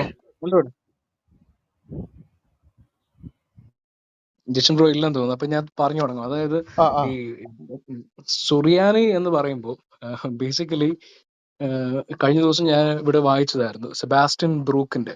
കഴിഞ്ഞ ദിവസം ഷിവപീഡിയക്കില് ഒരു വലിയൊരു ഇവരുടെ ഒരു യാക്കോബായ സഭയുടെ ഒരു ഹിസ്റ്റോറിയൻ ആണെന്ന് പറഞ്ഞുകൊണ്ട് ഒരു ചേടത്തിയെ കൊണ്ടുവന്നു. അപ്പൊ ആ ചേടത്തി ഇവിടെ കാര്യമായിട്ട് പറഞ്ഞു. അതായത് പുള്ളിക്കാരിയോട് ഈ വിഷയത്തെ പറ്റിയൊക്കെ സുറിയോയോ എന്നുള്ളത് യാക്കോബയ സുറിയോയോ എന്നൊക്കെ പറഞ്ഞു കൊടുത്ത സെബാസ്റ്റ്യൻ ബ്രൂക്ക്. അപ്പൊ ഇദ്ദേഹത്തിന്റെ വളരെ പ്രസിദ്ധമായ റൈറ്റിംഗ്സ് ഉണ്ട്. അദ്ദേഹം വളരെ അറിയപ്പെട്ട സിറിയാക് ലിംഗ്വിസ്റ്റ് ആണ്. മാത്രമല്ല ലിറ്റർജിക്കലി വളരെ അവഗാഹമുള്ള ഒരു വ്യക്തിയാണ്. ഇന്നത്തെ കാലഘട്ടത്തിൽ ജീവിച്ചിരിക്കുന്ന വളരെ വലിയൊരു തിയോളജനാണ് അദ്ദേഹം. അപ്പൊ അദ്ദേഹത്തെ പോലുള്ള വ്യക്തി തന്നെ വളരെ കൃത്യമായിട്ട് പറഞ്ഞിട്ടുണ്ട്. അതായത് ഈ സിറിയാക് കമ്മ്യൂണിറ്റി എന്ന് പറഞ്ഞാൽ ഇറ്റ്സ് ഡിവൈഡഡ് ഇൻടു 3. അത് 3 ഡിവൈഡ് ചെയ്യപ്പെട്ടു. ഒന്ന് ഈ മറോണൈറ്റ് മെൽക്കൈറ്റ് എന്ന് പറഞ്ഞ 2 വിഭാഗങ്ങൾ അവിടെ ഉണ്ട്. അതുപോലെ തന്നെ അസിറിയൻ വിഭാഗമുണ്ട് അതിനകത്തില്. അതുപോലെ തന്നെ അരാമൈക് വിഭാഗമുണ്ട്. അതുപോലെ തന്നെ ഈ പറഞ്ഞ ജാക്കോബൈറ്റ്. ഇത്രയും ഭാഗങ്ങൾ ചേരുന്നതാണ്, ഇതെല്ലാം കൂടി ചേരുന്നതാണ് ഈ പറയുന്ന സിറിയാക് കമ്മ്യൂണിറ്റി എന്ന് പറയുന്നത്. അതല്ലാതെ ഈ സുറിയാനി സഭ എന്ന് പറഞ്ഞിട്ട് ഇവരുടെ യാക്കോബയ സഭയാണെന്ന് ക്ലെയിം ചെയ്യുക ചെയ്യുന്നത് തീർത്തും തെറ്റാണ്. ചരിത്രത്തിൽ ഒരു യാഥാർത്ഥ്യമില്ലാത്ത ഒരു കാര്യം തന്നെയാണ്. ഇപ്പം സിറിയാക് എന്ന് പറഞ്ഞ ഈ ഭാഷ തന്നെ അതിന് ഒരുപാട് ഡയലക്ട്സ് ഉണ്ട്. അപ്പം ഏറ്റവും പ്രമുഖമായിട്ടുള്ളത് ഈസ്റ്റേൺ സിറിയാക്കാണ്. ഈസ്റ്റേൺ സിറിയാക്കിലാണ് അല്ലെങ്കിൽ ക്ലാസിക് സിറിയാക്കിലാണ് പെഷിത്ത തന്നെ one of the early translations of Bible ആണ്. അപ്പോൾ അത് ഗ്രീക്കിൽ നിന്ന് ട്രാൻസ്ലേറ്റ് ചെയ്തതാണത്. അപ്പൊ അത് എഴുതപ്പെട്ടിരിക്കുന്നത് അരാമൈക്കിൽ നിന്നുള്ള പോർഷൻസ്. ഫോർ എക്സാമ്പിൾ മത്തായിയുടെ സുവിശേഷം അരാമൈക്കിലാണ് എഴുതപ്പെട്ടെന്നുള്ളതാണ് പറയുന്ന ഒരു ചരിത്രം. അപ്പൊ അത് അങ്ങനത്തെ ട്രാൻസ്ലേഷൻസ് അതൊന്നും കൊണ്ടുവന്നിട്ടുണ്ട്. അപ്പം ക്ലാസിക് സിറിയാക്ക് എന്ന് പറഞ്ഞാൽ അത് അതിന് ഏറ്റവും ചേർന്നുള്ളത് അത് ഈസ്റ്റേൺ സിറിയാക്കാണ്. വെസ്റ്റ് സിറിയാക്ക് എന്ന് പറഞ്ഞാൽ അത് ഈ ലോവർ മെസപ്പൊട്ടോമിയ ഏരിയയിൽ വന്നിട്ടുള്ള പെസൻസ് പറഞ്ഞ ഒരു ഭാഷയാണ് ബേസിക്കലി. അതാണ് ഈ സിറിയാക്ക് എന്ന് ഈ വെസ്റ്റ് സിറിയാക്ക് എന്ന് പറഞ്ഞ പാശ്ചാത്യ സുറിയാനി എന്ന് പറയുന്നത്. അതാണ് ഇവര് എടുത്തിട്ടുള്ള ഈ ലാംഗ്വേജ്. അതിന്റെ നമ്മളിപ്പം ലിറ്റർജിക്കൽ കാര്യം എടുത്തു പോയാൽ തന്നെ ഈ ഭാഷയ്ക്ക് ആദ്യമേ ഭാഷയുടെ കാര്യം തന്നെ പറയാം. അത് കർത്താവ് സംസാരിച്ച ഭാഷ എന്ന് പറയുന്നത് അരാമൈക് ഭാഷയാണ്. അരാമൈക് ഭാഷയായിട്ടാണ് മനസ്സിലാക്കുക. കർത്താവ് തീർച്ചയായിട്ടും ഗ്രീക്ക് അറിഞ്ഞിരിക്കാം. അതുപോലെ തന്നെ അന്ന് റോമ ഗവൺമെന്റ് ആയിരുന്നുകൊണ്ടും അവിടുത്തെ ഗവർണർ എന്നുള്ളത് റോമ ഗവർണർ ആയതുകൊണ്ട് ലാറ്റിൻ അവിടെ ഒരു പ്രധാനപ്പെട്ട ഭാഷ തന്നെയായിരുന്നു. ലാറ്റിൻ വരുന്നേ ഉള്ളായിരുന്നു. ഗ്രീക്ക് ഉണ്ട്, ഹീബ്രു ഉണ്ട്, അരാമൈക് ഉണ്ട്, ലാറ്റിൻ ഉണ്ട്. കർത്താവിന്റെ കുരിശിന്റെ മുകളിൽ പീലാത്തോസ് ഒരു ഫലകം എഴുതി വെക്കുന്നുണ്ട്, Jesus of Nazareth the king of the juice എന്ന് പറഞ്ഞ. അത് 3 ഭാഷയിലാണ് എഴുതിയത്. അത് ലാറ്റിനിലും ഗ്രീക്കിലും പിന്നെ പിന്നെ ഹീബ്രുവിലും എഴുതുന്നത്. 3 ഭാഷയിലാണ് എഴുതി വെക്കുന്നത്. അപ്പം ഈ കർത്താവ് സംസാരിച്ച അവരുടെ കൊളോക്കലായിട്ടുള്ള അല്ലെങ്കിൽ ഒരു സാധാരണ ലിപി ഭാഷയല്ല, എഴുത്തു ഭാഷയല്ല, സാധാരണ അങ്ങോട്ടും ഇങ്ങോട്ടും സംസാരിക്കുന്ന ഭാഷയാണ് അരാമൈക്. അരാമൈക്കിന്റെ കർത്താവ് സംസാരിച്ചായിട്ട് പറയുന്ന ഡയലക്ട് ജുഡിയ ഡയലക്റ്റ് ആണ്. അപ്പൊ അതിനോട് ഏറ്റവും ചേർന്ന് നിൽക്കുന്ന അരാമയ ഭാഷയാണ് ഈ നിനവയിലുള്ള അരാമയ ഭാഷ. ഇന്നതാണ് നമ്മൾ സെർച്ച് ചെയ്ത് പോയാൽ നമുക്ക് മനസ്സിലാക്കാൻ സാധിക്കും. അതിനോട് ഏറ്റവും ചേർന്ന് നിൽക്കുന്നതാണ് ഈ ഈസ്റ്റ് സിറിയാക് ഡയലക്റ്റ് അല്ലെങ്കിൽ ക്ലാസിക് സിറിയാക് എന്ന് പറയുന്നത്. അപ്പം ഫോർ എക്സാമ്പിൾ ബൈബിൾ എഴുതപ്പെട്ട അന്ന് പഴയ വാക്യങ്ങളൊക്കെ എടുത്തു നോക്കുന്നുണ്ടെങ്കിൽ ഈ സിറിയാക്കിന്റെ ഒരുപാട് വാക്കുകൾ കാണാൻ സാധിക്കും. ഇപ്പം ബൈബിളിൽ തന്നെ ആസച്ച് എഴുതി വെച്ചിരിക്കുന്ന കർത്താവ് കാൽവരി ക്രൂശിൽ പറയുന്ന ഏലോ ഏലോ ഏലോ ഹിലമാഷ ഭക്താനി എന്നൊക്കെ പറയുന്നത് ഇതുമായിട്ട് ചേർന്ന് നിൽക്കുന്ന ഏറ്റവും അതുമായിട്ട് ചേർന്ന് നിൽക്കുന്ന ഭാഷയാണ്. അതുപോലെ തന്നെ മാറാൻ അഥ എന്നുള്ളത് എപ്പോഴും ഉപയോഗിക്കുന്നത് കം ലോഡ് എന്ന് പറഞ്ഞ് ഉപയോഗിക്കുന്ന വാക്കുണ്ട്, മാറാൻ അഥ. മാറാൻ എന്നുള്ള വാക്ക് തന്നെ ഈസ്റ്റ് സിറിയക്കാണ് മാറാൻ, അല്ലെങ്കിൽ വെസ്റ്റ് സിറിയക്കാണെങ്കിൽ മൊറാൻ അഥ പറയണം. മനസ്സിലായോ? മൊറാൻ പറയണം. നിങ്ങൾക്ക് അറിയാമല്ലോ, ഇപ്പം ഈ വെസ്റ്റ് സിറിയക്കാർ അവർ ഉപയോഗിക്കുന്ന മൊറാൻ മോർ എന്നൊക്കെ ഉപയോഗിക്കുന്നത്. പക്ഷെ അതേസമയം ഈ സിറിയക്കിൽ വരുന്ന മാറാൻ എന്നുള്ള വാക്കാണ് ഉപയോഗിക്കുന്നത്. അപ്പം മാറാൻ, അതുപോലെ മാർ എന്നൊക്കെയുള്ള വാക്ക്, മാർത്തോമ നമ്മൾ പറയുന്നുണ്ട്, മാർത്തോമ, മാർത്ത് മറിയം എന്നൊക്കെ പറയുന്നതൊക്കെ ഈ സിറിയക്കാണ്. അപ്പൊ ഇതാണ് ഏറ്റവും ബിബ്ലിക്കലി അന്ന് ഈ പറയുന്ന ഇവർ ഉപയോഗിച്ച വാക്കുകളൊക്കെ ചിലത് ചേർത്തിട്ടുണ്ട്. ആ വാക്കുകളൊക്കെ ഈ ക്ലാസിക് സിറിയക്ക് തന്നെയായിരുന്നുള്ളത്, അതായത് ഈ അരാമിക് തന്നെയാണെന്നുള്ളതാണ് ബേസിക്കലി മനസ്സിലാക്കേണ്ടത്. അപ്പൊ ഇവർ പറയുന്നത് കർത്താവ് സംഭാഷിച്ച ഭാഷയാണ് ഇവരുടെ വെസ്റ്റ് സിറിയാക്ക് എന്ന് പറയുന്നത്. പക്ഷെ അതിന് യാതൊരു ചരിത്രപരമായിട്ടുള്ള പിൻബലമില്ല. പിൽക്കാലങ്ങളിൽ വന്ന ഒരു ഡയലക്റ്റ് ആണ് ഈ വെസ്റ്റ് സിറിയാക്ക് ഡയലക്റ്റ് എന്നുള്ളതാണ് ചരിത്ര യാഥാർത്ഥ്യം. പിന്നെ ഇവരുടെ ലിറ്റർജിക്കൽ പോർഷൻസ് ഒക്കെ കാര്യങ്ങളൊക്കെ എടുത്തു നോക്കുവാണെങ്കിൽ ഇവര് വെസ്റ്റ് സിറിയാക്ക് ലിറ്റർജി എഴുതപ്പെട്ടത് തന്നെ വലിയ കാര്യമായിട്ട് എഴുതപ്പെട്ടത് തന്നെ സെവറിയോസിന്റെ കാലഘട്ടത്തിലാണ്. സെവറിയോസ് എക്സൈലിൽ പോയ കാലഘട്ടത്തിലാണ്. അദ്ദേഹമാണ് കൂടുതൽ ഇവരുടെ ലിറ്റർജിക്കൽ പോർഷൻസ് എഴുതിയത്. അതിനകത്തിൽ മഹാഭൂരിപക്ഷവും അദ്ദേഹം എടുത്തിരിക്കുന്നത് ഗ്രീക്ക് സഭയുടെയും അലക്സാണ്ട്രിയൻ സഭയുടെയും ലിറ്റർജിയാണ്. അതായത് അലക്സാണ്ട്രിയൻ സഭ എന്ന് പറയുമ്പോൾ അന്ന് ഗ്രീക്ക് സഭ ഉണ്ടായിരുന്നു, അതുപോലെ തന്നെ കോപ്റ്റിക് സഭയുണ്ട്. കാൽസറോൺ കൗൺസിൽ ആ സഭ രണ്ടായിട്ട് സ്പ്ലിറ്റ് ആയി മാറി, അലക്സാണ്ട്രിയൻ സഭ. അങ്ങനെ അതിനകത്തിൽ ഒരു പാട്രിയർക്കേറ്റ് ഗ്രീക്ക് തന്നെ ഫോളോ ചെയ്തു പോയി. അതിനകത്ത് വിട്ടുപോയ വിഭാഗമാണ് കോപ്റ്റിക് എന്ന് പറയുന്നത്. അപ്പം ഗ്രീക്ക് പാട്രിയർക്കേറ്റ് ഓഫ് അലക്സാണ്ട്രിയ അവരുടെ remained with the Catholic Church, സഭയുമായിട്ട് ചേർന്ന് തന്നെ നിന്നു. അവർക്ക് അലീജിയൻസ് പിന്നീട് പ്രഖ്യാപിക്കുന്നത് ഈ കോൺസ്റ്റന്റിനോപ്പിളിലെ പാത്രിയർക്കീസുമായിട്ടാണ്. ഇന്നും അതേ ലീനേജിൽ അവർ നിലനിൽക്കുന്നുണ്ട്. അതേസമയം അന്ന് അവരുടെ അത് പാട്രിയാർക്ക് നേരെ വിപരീത അഭിപ്രായമായിരുന്നു. അദ്ദേഹം ചേർന്നിട്ടാണ് ഈ കോപ്റ്റിക് വിഭാഗം ഉണ്ടാക്കുന്നതും അങ്ങനെ ഈ കോപ്റ്റിക് സഭ ഉണ്ടാകുന്നത്. അപ്പൊ അവരെന്ത് ചെയ്തു? അവരുടെ ലിറ്റർജി ഗ്രീക്കിൽ നിന്ന് മാറ്റി അവരുടെ കൊളോക്കിയൽ ഭാഷയായ കോപ്റ്റിക് ഭാഷയിലേക്ക് അവർ ലിറ്റർജി എഴുതാൻ തുടങ്ങി. അപ്പൊ ഈ യാക്കോബയ സഭയുടെ തുടക്കത്തിന് മുമ്പ്, അതായത് അവർക്ക് കൈവപ്പ് കിട്ടുന്നതിനൊക്കെ മുമ്പേ, സെവറിയോസിന്റെ കാലഘട്ടത്തിൽ സെവറിയോസ് എക്സൈലായി പോയപ്പം Severus was a very well known ആയിട്ടുള്ള ഗ്രീക്ക് ഒരു പണ്ഡിതൻ തന്നെയായിരുന്നു സെവറിയോസ്. സെവറിയോസിന്റെ ആദ്യത്തെ എഴുത്തുകൾ ഒരുപാട് ഗ്രീക്കിലാണ് എല്ലാം കാണുന്നത്. ഈ സെവറിയോസ് എക്സൈലായിരുന്ന സമയത്ത് ഇദ്ദേഹം എക്സ്റ്റെൻസീവായിട്ട് ഗ്രീക്ക് ലിറ്റർജി, അത് അലക്സാണ്ട്രിയൻ ലിറ്റർജി ഉണ്ട്, കോപ്റ്റിക്കർ ലിറ്റർജി ഉണ്ട്, അത് എന്ത് ചെയ്തു? അദ്ദേഹം വെസ്റ്റ് സിറിയാക്കിലേക്ക് അദ്ദേഹം എഴുതി എന്നുള്ളതാണ്. അങ്ങനെ വെസ്റ്റ് സിറിയാക്കിലേക്ക് എഴുതിയ ലിറ്റർജിയാണ് ഇന്ന് ഇവർ ഉപയോഗിക്കുന്നത്. ഫോർ എക്സാമ്പിൾ, അതായത് ഇപ്പം കുർബാനയിൽ ആദ്യം ചൊല്ലുന്ന മാനിത്തോ, സെവറിയോസിന്റെ മാനിത്തോ എന്ന് പറയും. അത് സെവറിയോസിന്റെ ആണെന്നാണ് ഇവിടെ എല്ലാവരും ക്ലെയിം ചെയ്യുന്നത്. പക്ഷെ ശരിക്കും സെവറിയോസ് അല്ല അത് എഴുതിയിരിക്കുന്നത്. സെവറിയോസ് അത് ട്രാൻസ്ലേറ്റ് ചെയ്യുകയോ ചെയ്തിരിക്കുന്നത്. റോങ്ലി അദ്ദേഹത്തിന് ക്രെഡിറ്റ് ചെയ്യുകയാണ് സെവറിയോസ് ആണെന്ന്. പക്ഷെ ഒറിജിനലി ഈ മാനിത്തോ എഴുതിയിരിക്കുന്നത് അത്തനേഷ്യസ് ആണ്. അലക്സാണ്ട്രിയയിലെ അത്തനേഷ്യസ് എഴുതിയിരിക്കുന്ന ഒരു പോർഷനും, അതുപോലെ തന്നെ ജോൺ ക്രിസോസ്റ്റം, അതായത് കോൺസ്റ്റന്റിനോപ്പിളിലെ പാത്രിയർക്കീസ് ആയിരുന്ന ജോൺ ക്രിസോസ്റ്റത്തിന്റെയും ഇവർ രണ്ടുപേരും റൈറ്റിംഗ്സിന്റെ ഒരു മിക്സ് ആയിട്ടാണ് അദ്ദേഹം അത് രണ്ടും കൂടി ചേർത്താണ് അദ്ദേഹം സിറിയാക്കിലേക്ക് ട്രാൻസ്ലേറ്റ് ചെയ്തതാണ് ഈ മാനിത്തോ ഓഫ് സെവറിയോസ്, ഈ തുടക്കത്തിൽ പറയുന്ന മാനിത്തോ, കുർബാനയുടെ തുടക്കത്തിൽ പറയുന്ന മാനിത്തോ ഉണ്ടാക്കിയിരിക്കുന്നത്.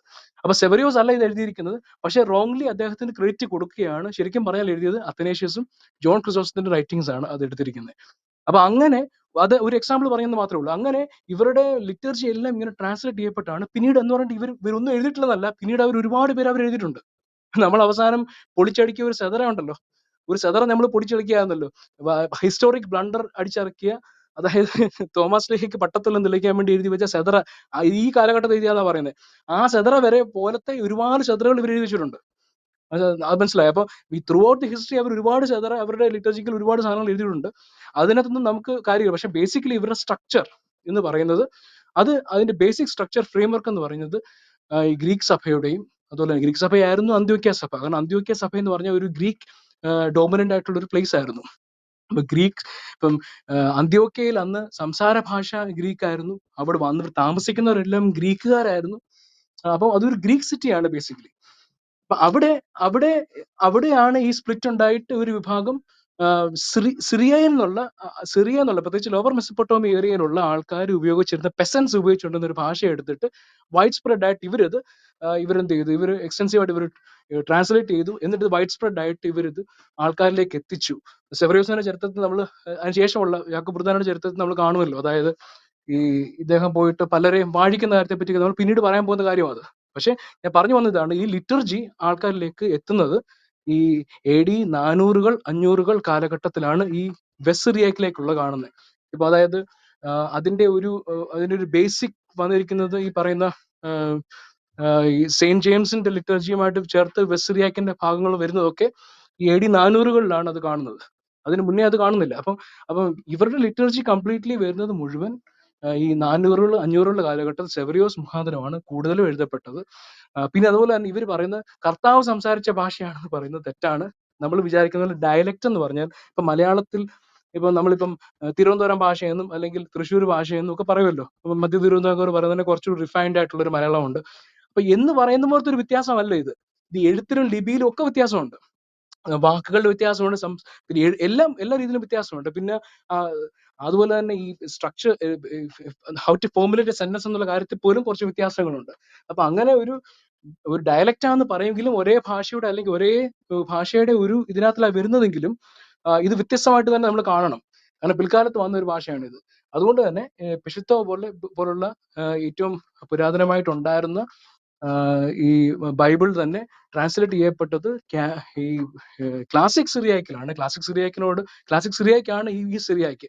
അതിനോട് ഏറ്റവും ചേർന്ന ഭാഷയാണ് കർത്താവ് സംസാരിച്ച ഈ അരാമൈക്ക് എന്ന് പറയുന്നത്, അല്ലെങ്കിൽ നിനവയിലെ ഈ അരാമൈക് ഡയലക്ട് അല്ലെങ്കിൽ ജുഡായിലെ ഡയലക്ട് എന്ന് പറയുന്നത്.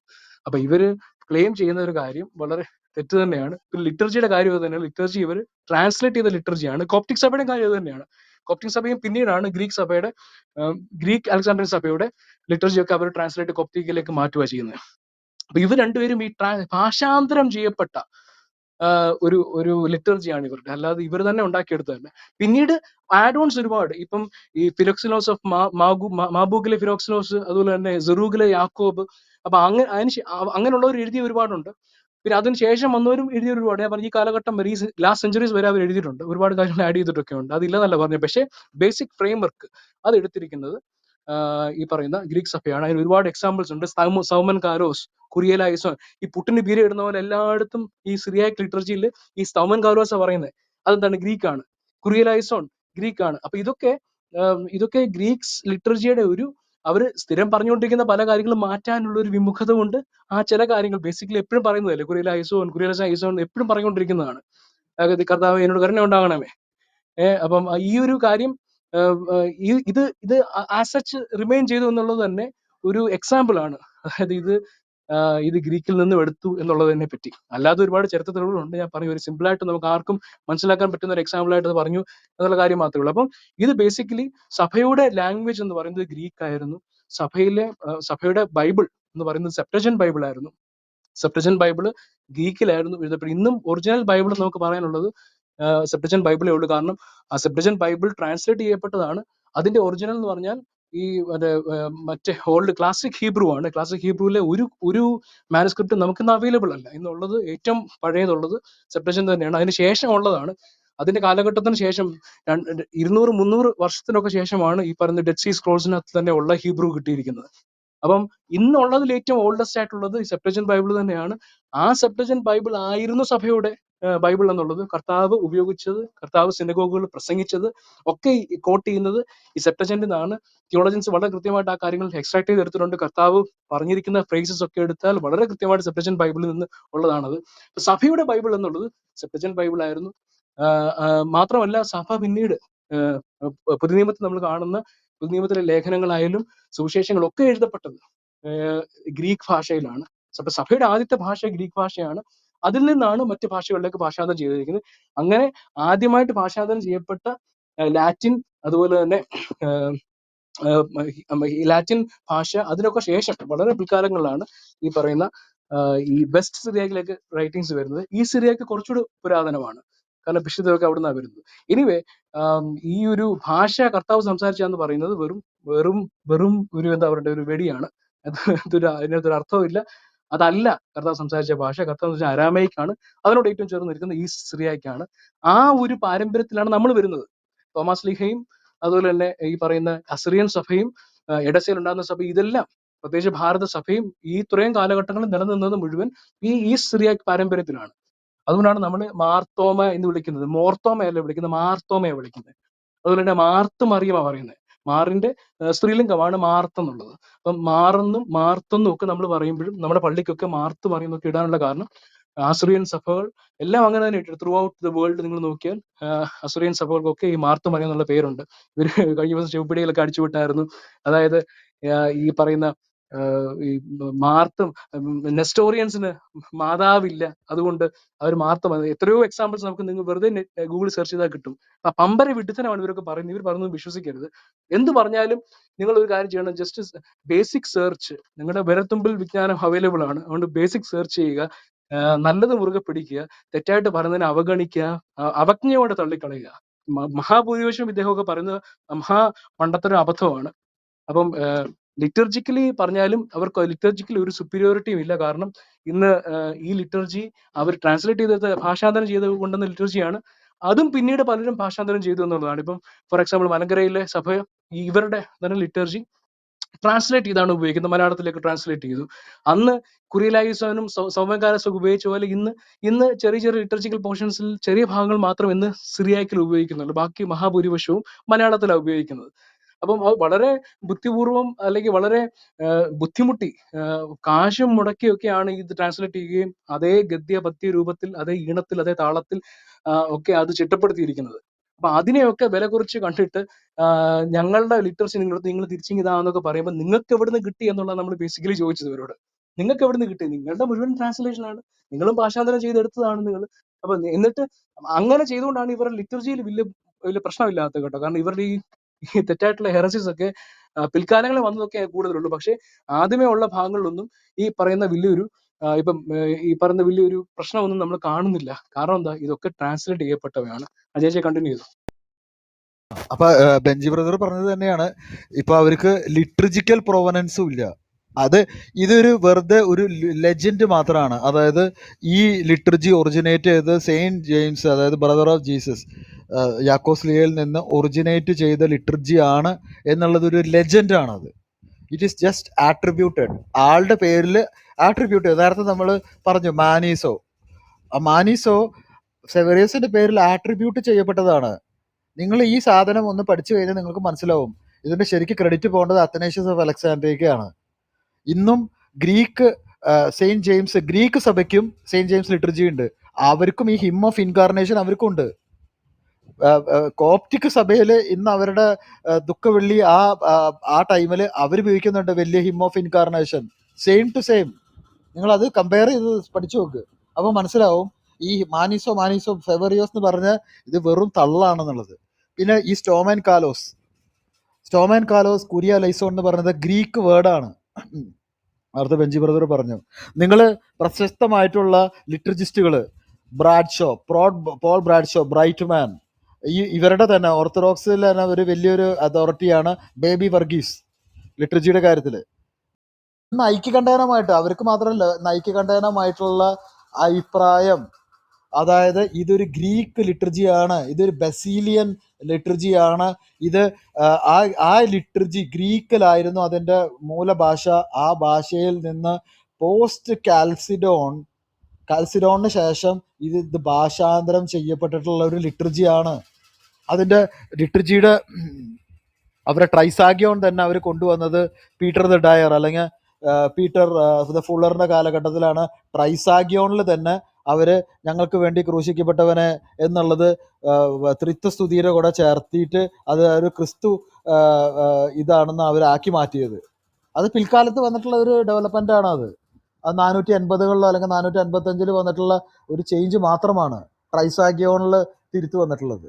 അപ്പം അങ്ങനെ ഒരേ പോർഷൻസ് എടുത്ത് നമ്മൾ പഠിക്കുകയാണെങ്കിൽ ഇന്നും അവൈലബിൾ ഏറ്റവും ലിറ്റർജിക്കൽ മാനുസ്ക്രിപ്റ്റിൽ ഏറ്റവും പഴക്കമേറിയിരിക്കുന്നത് ഗ്രീക്ക് സെയിന്റ് ജെയിംസ് ലിറ്റർജിയുടെ ഏറ്റവും പഴക്കമുള്ളത് മെസ്സീനയിൽ അവൈലബിൾ ആയിട്ടുള്ള ഗ്രീക്ക് മാനുസ്ക്രിപ്റ്റ് ആണ്. അപ്പോൾ ആ പറയുന്ന ഗ്രീക്ക് മാനുസ്ക്രിപ്റ്റുകളും പിന്നെ ഇന്ന് ശേഷിപ്പുകൾ ഇവരുടെ ലിറ്റർജികളിലുണ്ട്. ഞാൻ സ്റ്റോമൻ കാലോസ് അല്ലെങ്കിൽ ഇത് എന്നൊക്കെ പറഞ്ഞു ഉപോത്പലകമായിട്ടുള്ള സിറിയക്ക് വേർഡ്സ് ഉണ്ട്. ഇപ്പോൾ ഈസ്റ്റ് സിറിയക്ക് ലിറ്റർജി നോക്കുകയാണെങ്കിൽ കർത്താവ് ഞങ്ങളോട് കൂരിയ ലൈസോൺ എന്ന് പറയുന്നതിന് പകരം ഞങ്ങൾ പറയാം മാറ നെസറാഹ നാലാണ് സിറിയക്ക് വേർഡാണ്. ഈസ്റ്റ് സിറിയക്കിലുള്ള ഇതാണ്. ആ റെൻഡറിങ് എന്തുകൊണ്ട് അവരിവിടെ ഉപയോഗിച്ചില്ല? എന്തുകൊണ്ട് ഗ്രീക്കിൽ കുറിയ ലൈസോൺ ഉപയോഗിച്ചു? അതൊക്കെ ഇന്റേണൽ എവിഡൻസസ് ആണ്.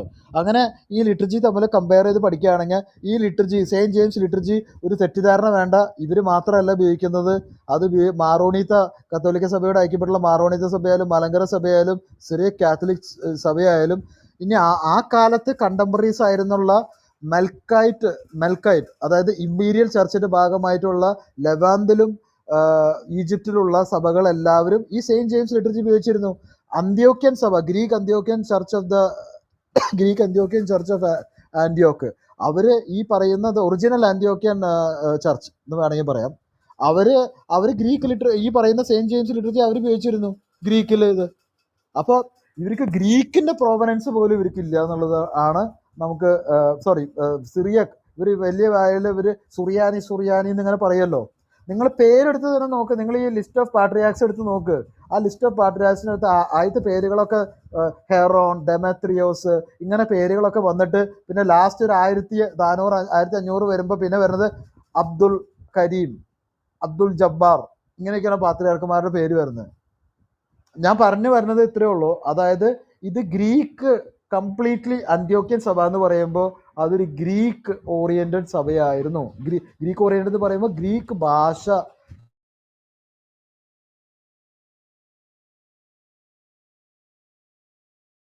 സുനാദോസ് കഴിഞ്ഞിട്ട് അവര് തഴയപ്പെട്ടപ്പോഴാണ്, കംപ്ലീറ്റ് ഇമ്പീരിയൽ ചർച്ച് എല്ലാവരും ഇവിടെ തടഞ്ഞപ്പോഴാണ് അവർ കുറച്ചും കൂടി ഈ പറയുന്ന ബൈസൈൻ്റെ വാസൽ സ്റ്റേറ്റ് ആയിട്ടുള്ള മുന്തിർ, അൽ ഹരീത്ത് അല്ലെങ്കിൽ അങ്ങനത്തെ പറയുന്ന ഗസനിദ് എംബറേഴ്സും അല്ലെങ്കിൽ അങ്ങനത്തെ കുറച്ച് പറയുന്ന ഈ സിറിയ അവിടെയുള്ള കുറച്ച് ട്രൈബ്സ് ഒക്കെ ഏറ്റെടുത്തതിന് ശേഷമാണ് അവർ കുറേയും കൂടി ആ ഭാഷയിൽ ഈ ഇതൊക്കെ വരുത്തിയിട്ടുള്ളത്.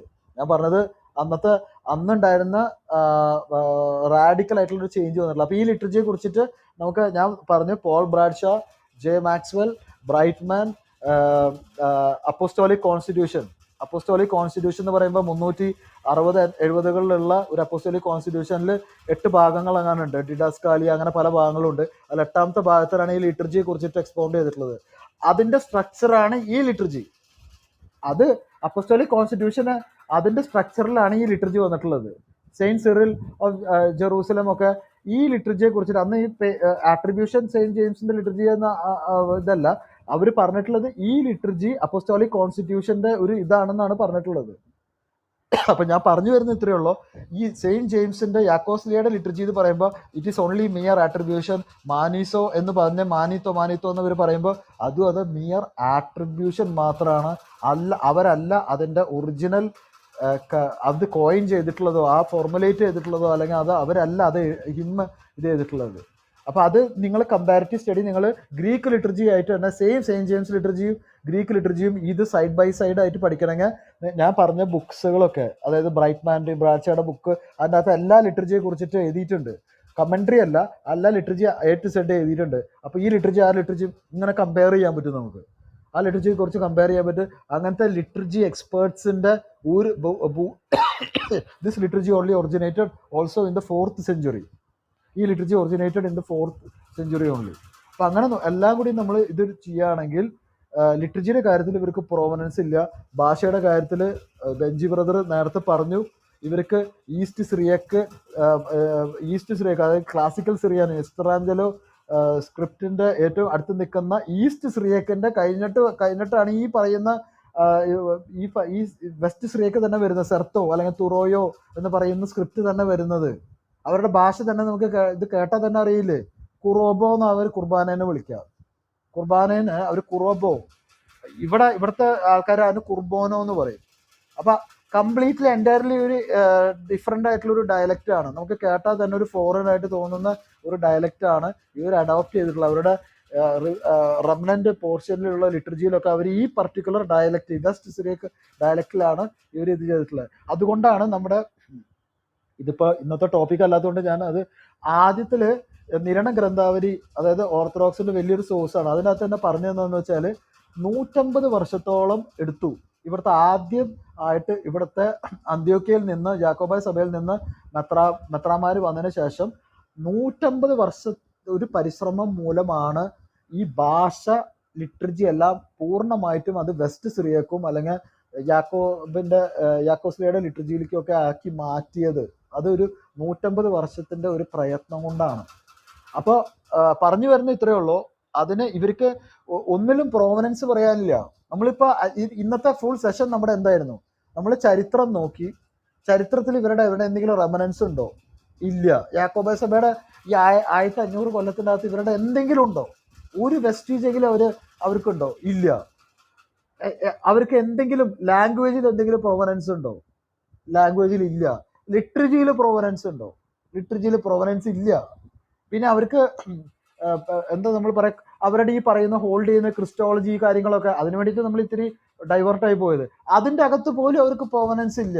ഈ പറയുന്ന നമ്മൾ നെക്സ്റ്റ് ക്ലാസ്സിൽ എടുക്കാൻ പോകുന്ന ഈ പറയുന്ന മെയിൻ അവരുടെ മെയിൻ സഭയിൽ നിന്ന് സിസീഡ് ചെയ്യപ്പെട്ടിട്ടുള്ള യാക്കോബായ സഭയുടെ ലിറ്റർജിയോ അവരുടെ ക്രിസ്റ്റോളജിയോ അവരുടെ എന്താ പറയുക ലാംഗ്വേജോ അല്ലെങ്കിൽ അവരുടെ ഇതൊന്നും അവർക്ക് ഒരു പ്രൊവനൻസ് ഇല്ലാന്ന്. അപ്പൊ ഇങ്ങനെയാണ് ഇവര് ഒരു സുറിയാനി സഭ എന്ന് പറയാൻ പറ്റുന്നത്? ഇവരൊരു സുറിയാനി സഭ പോലും അല്ല. ആക്ച്വലി ഇവർ പിൽക്കാലത്ത് അത് സുറിയാനി സഭയായിട്ട് രൂപാന്തരം ചെയ്യപ്പെട്ടതാണ്. ഇത് അതായത് അവര് ഈ പറയുന്ന പോലെ ലിറ്റർജി മാറ്റി, ലാംഗ്വേജ് അവര് വെസ്റ്റ് സിറിയക്ക് അഡാപ്റ്റ് ചെയ്തു.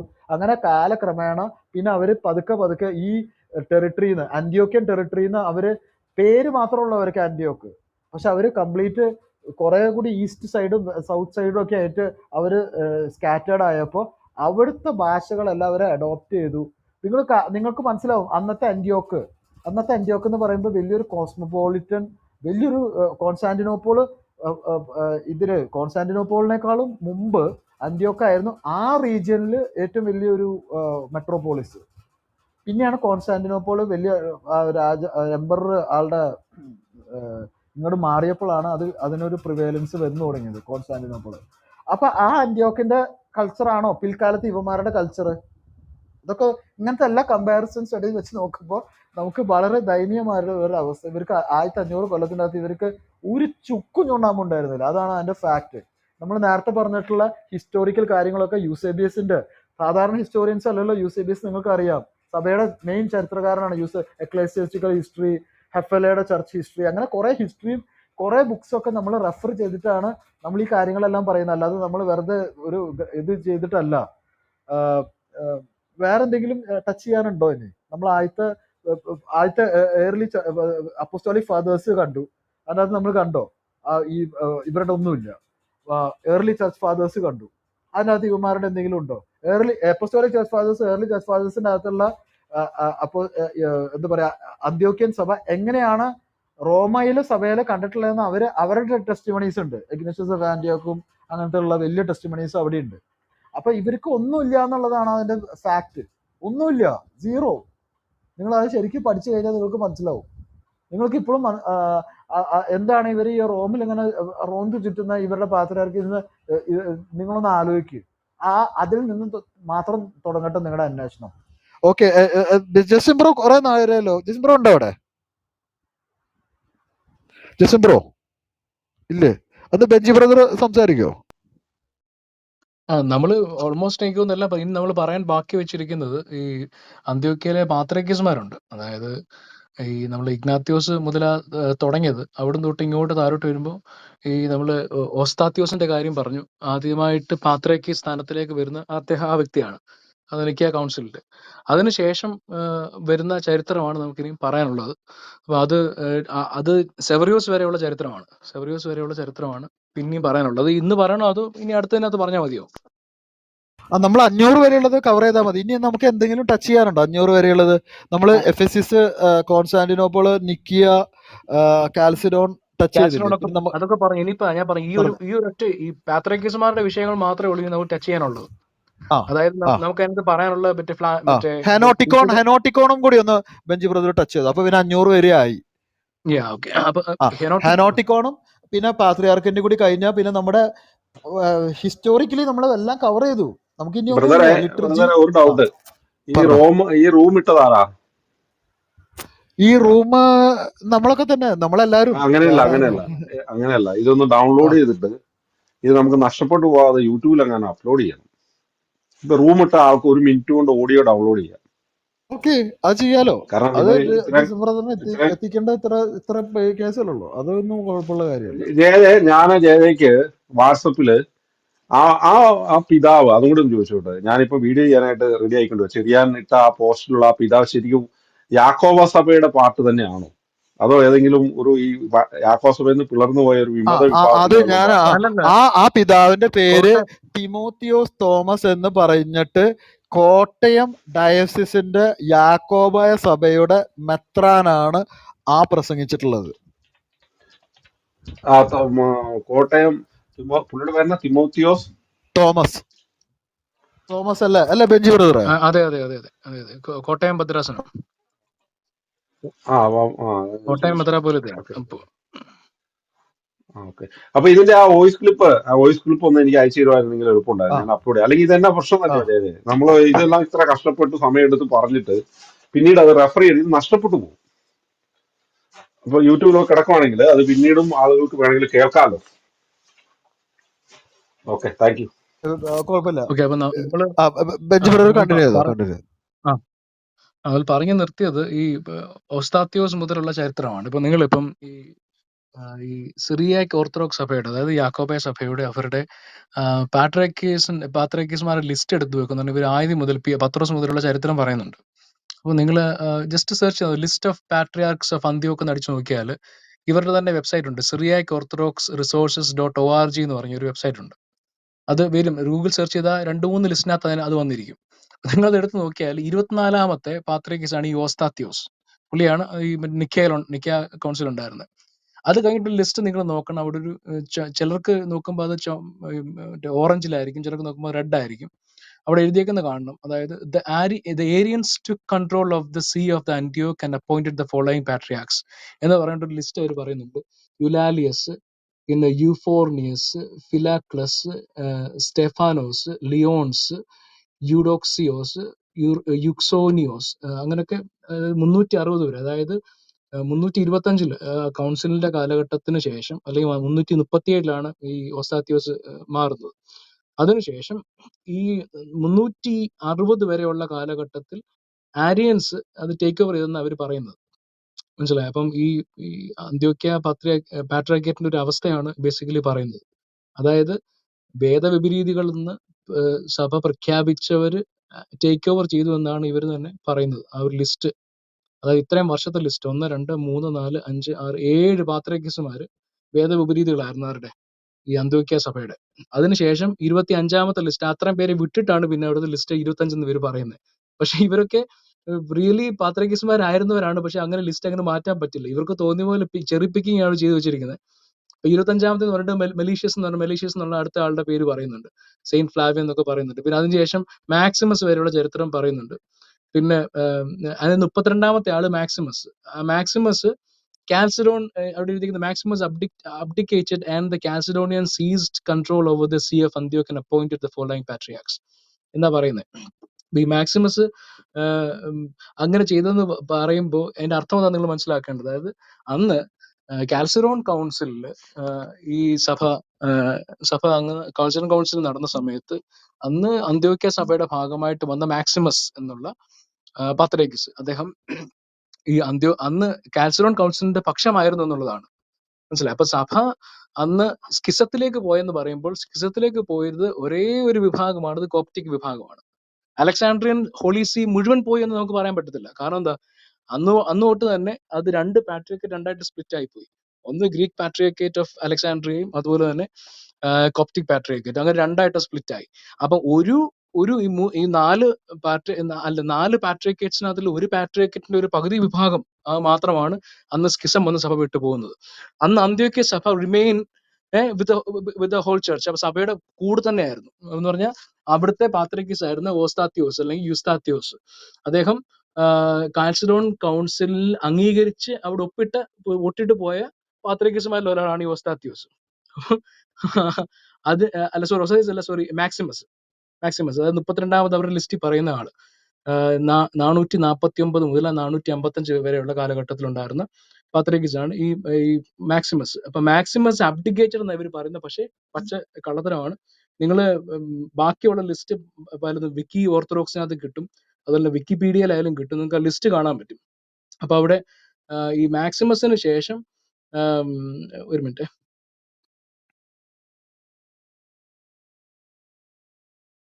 മാക്സിമസിന് ശേഷം അതായത് 455 വരെയുള്ള കാലഘട്ടം മാക്സിമസ്. അതിനുശേഷം വന്ന ലിസ്റ്റ് ഓഫ് പാട്രിക്കീസ് ഉണ്ട്. അത് ആ പാത്രിക്കീസുമാരെന്ന് പറയുമ്പോൾ സെവറിയോസ് വരെയുള്ള കാലഘട്ടം. ഇപ്പം മാക്സിമസിന് ശേഷം ഈ മാക്സിമസിന്റെ കാലഘട്ടത്തിലാണല്ലോ ഈ കാൽസിഡോൺ കൗൺസിൽ നടക്കുന്നത്. കാൽസിഡോൺ കൗൺസിലിന് വിപരീതമായ നിലപാടെടുത്ത് സ്കിസത്തിലേക്ക് പോയ സഭയെ തിരിച്ചു കൊണ്ടുവരാൻ വേണ്ടി എംപറർ ഉണ്ടാക്കിയ ഒരു ലെറ്ററാണ്, അല്ലെങ്കിൽ അതിന്റെ ഒരു എഗ്രിമെന്റ് ലെറ്ററാണ് ഈ ഹെനോട്ടിക്കോൺ എന്ന് പറഞ്ഞ ഹെനോട്ടിക്കോൺ. അപ്പൊ ഈ ഹെനോട്ടിക്കോൺ ബേസിക്കലി നമ്മൾ മുമ്പ് ഞങ്ങൾ പറഞ്ഞായിരുന്നല്ലോ, ക്രിസ്റ്റോളജിക്കൽ എഗ്രിമെന്റ് ഓർത്തഡോക്സ് സഭയുമായിട്ടും യാക്കോബേ സഭയുമായിട്ടും അർമീനിയൻ സഭയുമായിട്ടും ഒക്കെ ഉണ്ടാക്കിയിട്ടുണ്ട് ഇന്ന് കത്തോലിക്ക സഭ. അപ്പൊ ഇതുപോലെ ഈ ടേംസിലെ വ്യത്യാസമാണ് എന്നുള്ളത് അങ്ങോട്ടും ഇങ്ങോട്ടും അക്സെപ്റ്റ് ചെയ്തിട്ട് അന്യോന്യം സ്വീകരിക്കുന്നത് എന്ന് പറഞ്ഞാൽ ഈ വിഷയങ്ങളില്ല, സ്കിസത്തിലേക്ക് പോകുന്നില്ല എന്ന് അക്സെപ്റ്റ് ചെയ്യുന്നവർക്ക് മാത്രമായിരുന്നു ഈ പാത്രിക്കീസ് ആകാനുള്ള അല്ലെങ്കിൽ ബിഷപ്പ് ആകാനുള്ള ഒരു അവകാശം കൊടുത്തിരുന്നത്. അങ്ങനെ ഹെനോട്ടിക്കോൺ അക്സെപ്റ്റ് ചെയ്തവരുടെ കൂട്ടത്തിലാണ് ഈ മാക്സിമസിന് ശേഷം വന്നിരിക്കുന്ന സെവറിയോസ് വരെ വന്നിരിക്കുന്ന പാട്രിയാർക്കീസ്മാരുള്ളത്. അതിനകത്തിൽ ഈ നോൺ കാൽസിഡോൺ പക്ഷത്തിൽ എന്ന് പറഞ്ഞാൽ ഉള്ളിന്റെ ഉള്ളിൽ നോൺ കാൽസിഡോൺ, അതായത് കാൽസിഡോൺ വിരുദ്ധ ചേരിയിലുള്ള പാത്രിയാർക്കീസ്മാരും വന്നിട്ടുണ്ട്. അതായത് അവരുടെ ലിസ്റ്റ് എടുക്കുമ്പോൾ അത് കാണാൻ പറ്റുന്നത്, അതായത് മർട്ടോറാസ്, പീറ്റർ ദ ഫുള്ളർ, ബ്ലാഡിയസ്, ഫ്ലാവിയൻ ടു, അതുപോലെ സെയിന്റ് സെവറിയസ്. അപ്പൊ ഇത്രയും പേരിൽ ഫ്ലാവിയൻ മാത്രം അതിനകത്തിലല്ല ഉള്ളതല്ല, പക്ഷെ അവരെ കൂട്ടിയിട്ടുണ്ട്. കാരണം ഫ്ലാവിയൻ രണ്ട് മറ്റേ പക്ഷം നോൺ കാൽസിഡോൺ പക്ഷമായിരുന്നില്ല. എനിവേ അറ്റ്ലീസ്റ്റ് പീറ്റർ ദ ഫുള്ളറും മാർട്ടറോസും ബ്ലാഡിയസും ഒക്കെ അവർ തന്നെ അംഗീകരിക്കുന്ന ആളാണ്. അപ്പൊ ഇവരൊക്കെ എങ്ങനെയാണ് പാത്രിക്കീസ്മാരായെന്ന് പറഞ്ഞാൽ ഹെനോട്ടിക്കോൺ അക്സെപ്റ്റ് ചെയ്തത് കൊണ്ട് മാത്രമാണ് ഇവർക്ക്. അതായത് ഈ സ്കിസത്തിലേക്ക് അവർ പോകുന്നില്ല, ഈ രണ്ട് പക്ഷങ്ങൾ പറയുന്നത് ഒരു കാര്യം തന്നെയാണ് ടെക്നിക്കലി എന്നുള്ളത് അക്സെപ്റ്റ് ചെയ്യുന്നതാണ് ഈ ഹെനോട്ടിക്കോൺ. അങ്ങനെ ഹെനോട്ടിക്കോൺ അക്സെപ്റ്റ് ചെയ്തവർക്ക് മാത്രമേ പാത്രിക്കീസ് ആകാൻ അവകാശം ഉണ്ടായിരുന്നുള്ളൂ എന്ന് പറഞ്ഞാൽ ഇവർ കാരണം സ്കിസത്തിലേക്ക് കൊണ്ടുപോകാൻ പാടില്ല. അങ്ങനെയാണ് ഇവരൊക്കെ വന്നത്. അപ്പൊ ഈ കൂട്ടത്തിൽ വന്നതിനകത്തുള്ള ഇവരുടെ കൂട്ടത്തിൽ, അതായത് നോൺ കാൽസിഡോൺ വിഭാഗത്തിൽ പ്രമുഖനായിട്ടുള്ള വ്യക്തിയായിരുന്നു ഈ പീറ്റർ ദ ഫുള്ളർ, പത്രോസ് രണ്ടാമൻ എന്ന് പറയുന്ന പാത്രിക്കീസ് പീറ്റർ ദ ഫുള്ളർ. അദ്ദേഹമാണ് കുറച്ച് വ്യത്യാസങ്ങൾ അന്ന് ലിറ്റർജിയിൽ അദ്ദേഹം വരുത്തി. അതായത് ഇന്ന് ഷിബു പിടിക്കൽ പലപ്പോഴും പറഞ്ഞായിട്ട് നിങ്ങളെല്ലാം കേട്ടുള്ള ഒരു വിഷയമാണ്, അതായത് ഞങ്ങൾക്ക് വേണ്ടി ക്രൂശിക്കപ്പെട്ടവനെ ഞങ്ങളോട് കരുണ ചെയ്യണമേ എന്നുള്ള ഈ വെസ്റ്റ് സിറിയാക്കിൽ പറയുന്ന ലിറ്റർജിക്കൽ പോർഷൻ കൗമയിൽ പറയുന്നത്. അതായത് കൗമയിൽ പറയുന്നുണ്ടല്ലോ, അതായത് ദൈവമേ നീ പരിശുദ്ധനാവുന്നു, ബലവാനെ നീ പരിശുദ്ധനാവുന്നു, മരണമില്ലാത്തവനെ നീ പരിശുദ്ധനാവുന്നു. അത് കഴിഞ്ഞിട്ടുള്ള ഫ്രേസ് ഞങ്ങൾക്ക് വേണ്ടി ക്രൂശിക്കപ്പെട്ടവനെ. അല്ല അതെങ്ങനെ ഷൂ പിടിക്കൽ ഞാനിതുവരെ കേട്ടില്ല. കൂശുമരണം മനുഷ്യരക്ഷയ്ക്ക് പ്രസക്തമല്ല എന്ന് പറയുന്ന ആളെങ്ങനെയാ നമുക്ക് വേണ്ടി ക്രൂശിക്കപ്പെട്ടവനെ എന്ന് പുള്ളി പറയുന്നത്? പുള്ളി അങ്ങനെ പല കാര്യത്തിൽ തിരിച്ചു മറിച്ചൊക്കെ പറയാറുണ്ടല്ലോ. അപ്പൊ ഇത് പുള്ളി പറയുന്ന ഒരു പ്രധാനപ്പെട്ട ആരോപണം. അത് പുള്ളി അത് എടുക്കാനുള്ള കാരണം ഇതാണ്. ഈ വിഷയം എടുത്തിട്ട് പുള്ളി പറയും, അതായത് സീറോ മലബാർ സഭയും ബാക്കിയുള്ള കത്തോലിക്കരും ഈ ഗ്രീക്ക് ഓർത്തഡോക്സുകാരൊന്നും ഞങ്ങൾക്ക് വേണ്ടി ക്രൂശിക്കപ്പെട്ടവനെ എന്ന് പറയുന്നില്ല. അതിന് കാരണം വെച്ചാൽ ദൈവം മരിച്ചു എന്ന് വിശ്വസിക്കുന്നില്ല എന്നാണ് ഇദ്ദേഹത്തിന്റെ വലിയൊരു വാദം. അപ്പൊ അതൊരു ആബ്സല്യൂട്ട് ബ്ലണ്ടർ ആണ്. കാരണം ദൈവം മരിച്ചു എന്ന് എക്സ്പ്ലെയിൻ ചെയ്യുന്നത് ഞാൻ നേരത്തെ പറഞ്ഞല്ലോ, ക്രിസ്റ്റോളജിക്കൽ കാര്യത്തിലാണ്. കാൽസിഡോൺ കൗൺസിലാണ് ആ വിഷയത്തിൽ ദൈവം മരിച്ചു എന്നുള്ള വിഷയം കൃത്യമായിട്ട് അപ്ഹോൾഡ് ചെയ്യുന്ന ഒരു കൗൺസിൽ. കാരണം ദൈവം മരിക്കുന്ന ജഡത്തിലാണ് മരണം സംഭവിക്കുന്നത്.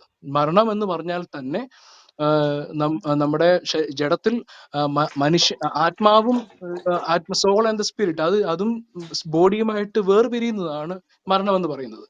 പക്ഷേ കർത്താവ് യേശുക്രിസ്തുവിന്റെ കാര്യത്തിൽ കർത്താവിന്റെ ഡിവിനിറ്റി, ദ ഡിവൈൻ നേച്ചർ, ഇത് രണ്ടിനെയും ഒരുപോലെ പ്രൊസസ് ചെയ്ത് അതിനോട് ചേർന്നിരുന്നു എന്നുള്ളതാണ് മരണത്തിൽ സംഭവിച്ചത്. അങ്ങനെ ജഡത്തിൽ മരണം സംഭവിക്കുമ്പോൾ ഹി ടേസ്റ്റഡ് ഡെത്ത്, ദൈവം മരണം ആസ്വദിച്ചു എന്നുള്ളതാണ്. അങ്ങനെയാണ് ദൈവം മരിച്ചു എന്ന് നമ്മൾ ബേസിക്കലി പറയുന്നത്. അല്ലാതെ ദൈവത്തിന് മരിക്കാൻ സാധിക്കത്തില്ല. മനസ്സിലായോ?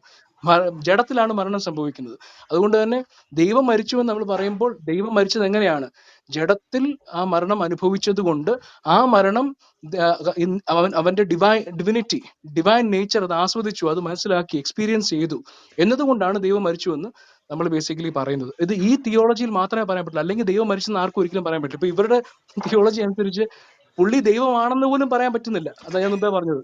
ഒറ്റ നേച്ചർ എന്ന് പറയുമ്പോൾ പുള്ളി ദൈവമാണെന്ന് പറയാൻ പറ്റില്ല. കാരണം ഹീസ് ഇമ്മ്യൂട്ടബിൾ. ഒരു എന്തൊക്കെ ശബ്ദം കേൾക്കുന്നു.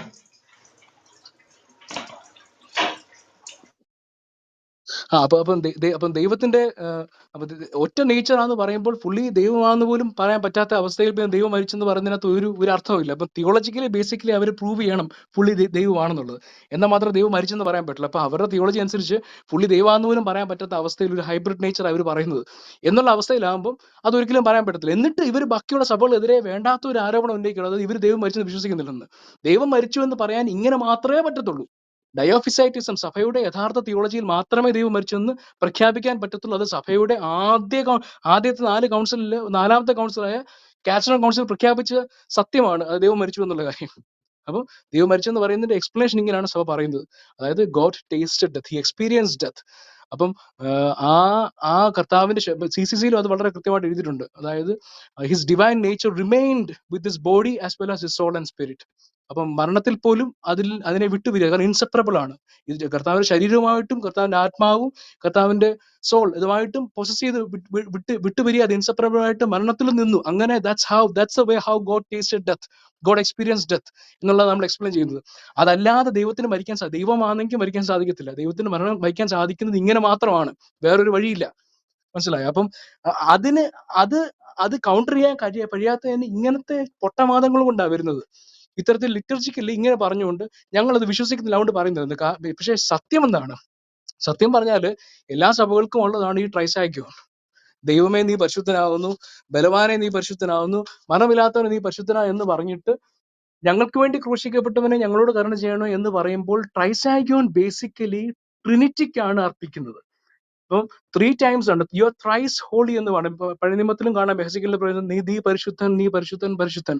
അതുപോലെ തന്നെ വെളിപ്പാട് പുസ്തകത്തിൽ കാണുന്നുണ്ട് നീ ദൈവമേ നീ പരിശുദ്ധൻ, പരിശുദ്ധൻ എന്ന് പറയുന്നത്. അപ്പം കാദീഷ് എന്ന് പറയുമ്പോൾ ആ ട്രൈസ് ഹോളി 3 തവണ അത് പറയുന്നത്. കാരണം പിതാവിനും പുത്രനും പരിശുദ്ധാത്മാവിനുമാണ് ഓരോ തവണയായിട്ട് ആട്രിബ്യൂട്ട് ചെയ്യുന്നത്. അപ്പം ദൈവമേ നീ പരിശുദ്ധനാവുന്നു, ബലവാനെ നീ പരിശുദ്ധനാവുന്നു, മരണമില്ലാത്തവനെ നീ പരിശുദ്ധനാവുന്നു ആദ്യം പറയുമ്പോൾ അത് പിതാവിനും, രണ്ടാമത് പറയുമ്പോൾ അത് പുത്രനും, മൂന്നാമത് പറയുമ്പോൾ പരിശുദ്ധാത്മാവിനും ആട്രിബ്യൂട്ട് ചെയ്യുന്ന ഒരു കാര്യത്തെ എടുത്തിട്ട് 3 ഞങ്ങൾക്ക് വേണ്ടി ക്രൂശിക്കപ്പെട്ടവനെ ഞങ്ങളോട് കരുണ ചെയ്യാന്ന് പറഞ്ഞാൽ അത് ക്രിസ്റ്റോസെൻട്രിക് പ്രാർത്ഥന മാത്രമായി മാറുകയാണ്, ക്രിസ്റ്റോസെൻട്രിക് ആരാധനയായിട്ട് മാത്രം മാറുകയാണ്. അവിടെയാണ് പ്രശ്നം. തെറ്റാന്നല്ല പറയുന്നത്, അങ്ങനെ പ്രാർത്ഥിക്കാൻ കുഴപ്പമില്ല, അങ്ങനെ ലിറ്ററേച്ചർ അങ്ങനെ ആഡ് ചെയ്യാൻ കുഴപ്പമില്ല. പക്ഷേ ട്രിനിറ്റേറിയൻ ആരാധന മാറി അവിടെ. കാരണം എന്താ? ഞങ്ങൾക്ക് വേണ്ടി പിതാവ് ക്രൂശിക്കപ്പെട്ടിട്ടില്ല, ഞങ്ങൾക്ക് വേണ്ടി പരിശുദ്ധാത്മാവ് ക്രൂശിക്കപ്പെട്ടിട്ടില്ല. അങ്ങനെ പറഞ്ഞെങ്കിൽ അത് ഹെറസിയാണ്. അപ്പൊ ദൈവമേ നീ പരിശുദ്ധനാണെന്ന് പറയുന്നതിന്റെ കൂടെ ഞങ്ങൾക്ക് വേണ്ടി ക്രൂശിക്കപ്പെട്ടവനെ ആഡ് ചെയ്താൽ പിതാവ് ക്രൂശിക്കപ്പെട്ടിട്ടില്ല, അതുപോലെ തന്നെ പരിശുദ്ധാത്മാവ് പുത്രൻ മാത്രമേ ക്രൂശിക്കപ്പെട്ടുള്ളൂ. 3 തവണ പാടുന്നുണ്ട്, 3 തവണ എന്ത് ചെയ്യുകയാണ്? ഇത് ക്രിസ്റ്റോസെൻട്രിക് വർഷിപ്പായിട്ട് മാറ്റി എന്നുള്ളതാണ് ഇവരൊരു മാറ്റം വരുത്തിയത്. അങ്ങനെ ഇവർ മാറ്റിയത് കൊണ്ട് മറ്റ് സഭകളെല്ലാം മാറ്റണം നിർബന്ധം എന്താ ഉള്ളത്? ഇത് പീറ്റർ ദ ഫുള്ളർ എന്ന് പറഞ്ഞ ഇവരുടെ ഒരു ഇൻ ബിറ്റ്വീൻ, അതായത് ഈ മാക്സിമസിന് ശേഷം ഇടയ്ക്ക് വന്ന ഒരു പാത്രിക്കീസ് ആണ് ഈ പീറ്റർ ദ ഫുള്ളർ. ഇദ്ദേഹമാണ് ഇതിനകത്ത് ഇങ്ങനെ ഒരു ലിറ്റർജിക്കൽ പോർഷൻ ഇങ്ങനെ ആഡ് ചെയ്തത്. ബാക്കിയല്ല, ഗ്രീക്ക് ലിറ്റർജിയിലും ഇതുണ്ട്, ലാറ്റിൻ ലിറ്റർജിയിലും ഇതുണ്ട്, എല്ലാ കോപ്റ്റിക് ലിറ്റർജിയിലും ഉണ്ട്, അർമേനിയൻ ലിറ്റർജി, എല്ലാ ലിറ്റർജിയിലും ഈ സാധനം ഉള്ളതാണ്. പക്ഷെ അതിനകത്തിൽ ഇവർ മാത്രം ഓറിയന്റൽ അല്ലെങ്കിൽ നോൺ കാൽസിനോൺ വിഭാഗം മാത്രം ഇങ്ങനെ സംഭവം ഇതിനകത്ത് ഇൻസേർട്ട് ചെയ്തു. അങ്ങനെ ഇൻസേർട്ട് ചെയ്തിട്ടാണ് ഈ ഞങ്ങൾക്ക് വേണ്ടി ക്രൂശിക്കപ്പെട്ടവൻ എന്നുള്ള ക്രിസ്റ്റോസെൻട്രിക് വർഷിപ്പായിട്ട് മാറ്റി. അത് നമ്മൾ പാടുന്നില്ല എന്ന് പറഞ്ഞാൽ മറ്റുള്ളവർ, ഞാൻ സീറോ മലങ്കരയാണ്, മലങ്കര സഭ ഈ സെയിം ലിറ്ററേച്ചർ ഫോളോ ചെയ്തപ്പോൾ ഞങ്ങൾക്ക് വേണ്ടി ക്രൂശിക്കപ്പെട്ടത് പാടുന്നതാണ്. പക്ഷെ ഞങ്ങൾ അത് ഒരിക്കലും ഒരു ട്രിനിറ്റേറിയൻ വർഷിപ്പിന്റെ ഭാഗമായിട്ടല്ല, ക്രിസ്റ്റോസെൻട്രിക് വർഷിപ്പായിട്ട് അത് കാണുന്നത്. അപ്പൊ അങ്ങനെ ഒരു ഗ്രൂപ്പ് പാടുന്നു എന്നതുകൊണ്ട് മറ്റൊരു ഗ്രൂപ്പ് പാടുന്നില്ല എന്ന് പറഞ്ഞിട്ട് വേണ്ടാത്ത ഒരു ആരോപണമാണ് മറ്റു സഭകൾക്കെതിരെ ഉന്നയിക്കുന്നത്. പക്ഷെ നിങ്ങൾ പാടുന്നില്ല, കാരണം എന്താ? നിങ്ങൾ ദൈവം മരിച്ചെന്ന് വിശ്വസിക്കുന്നില്ല. സഭയുടെ തിയോളജിക്കലി സഭ ആദിമ കൗൺസിലുകളിൽ പ്രഖ്യാപിച്ച സത്യത്തെ ഇവര് മനസ്സിലാക്കാതെ പരമ വിട്ടുതരം, പരമ വിവരക്കേട് വിളിച്ചു പറയാണ് ശിവപിടിക്കൽ ചെയ്യുന്നത്. അപ്പം ഇതൊക്കെ ഈ ശിവപിടിക്കേണ്ട എല്ലാ വാദങ്ങളും ഇങ്ങനെയാണ്. ഓരോ വാദങ്ങളും എടുത്തു നോക്കിയാൽ നമ്മൾ പരിശോധിച്ച ഇതാണ്. ഇത് മനുഷ്യനെ പറ്റിക്കുന്ന, മനുഷ്യനെ കബളിപ്പിക്കുന്ന കാര്യങ്ങളാണ്. അപ്പം ഞങ്ങൾക്ക് വേണ്ടി ക്രൂശിക്കപ്പെട്ടവനെ പാടാത്തത് അതുകൊണ്ടല്ല, ഒറിജിനലി അങ്ങനെ ഇല്ലാത്തത് കൊണ്ടും മാത്രമല്ല അത് ട്രിനിറ്റേറിയൻ വർഷിപ്പ് ആയതുകൊണ്ടും ഞങ്ങൾക്ക് വേണ്ടി ക്രൂശിക്കപ്പെട്ടവനെ പാടിയാൽ അതൊരു ക്രിസ്ത്യോസെൻട്രിക് വർഷിപ്പായി മാറും എന്നതുകൊണ്ടാണ് മറ്റ് സഭകൾ ആഡ് ചെയ്യാത്തത്. ആഡ് ചെയ്ത സഭകൾ ആഡ് ചെയ്തോട്ടെ, കുഴപ്പമില്ല എന്നേ ഉള്ളൂ. പക്ഷെ ഇതൊക്കെ തെറ്റായിട്ട് മനസ്സിലാക്കിയാണ് ശിവപീഠികയിൽ അവതരിപ്പിക്കുന്നത്, ആൾക്കാരെ പറ്റിക്കുന്നത്. അപ്പൊ അത് അതിനിടയ്ക്ക് വന്നൊരു കാര്യമാണത്. അപ്പം ഈ പീറ്റർ ദ ഫുള്ളറിന് ശേഷമാണ് പിന്നെ ഫ്ലാവിയൻ രണ്ടാമൻ. ഫ്ലാവിയൻ രണ്ടാമനെ അദ്ദേഹം ഒരു ന്യൂട്രൽ ആയിട്ടുള്ള ഒരു വ്യക്തിയായിട്ടാണ് മനസ്സിലാക്കുന്നത്.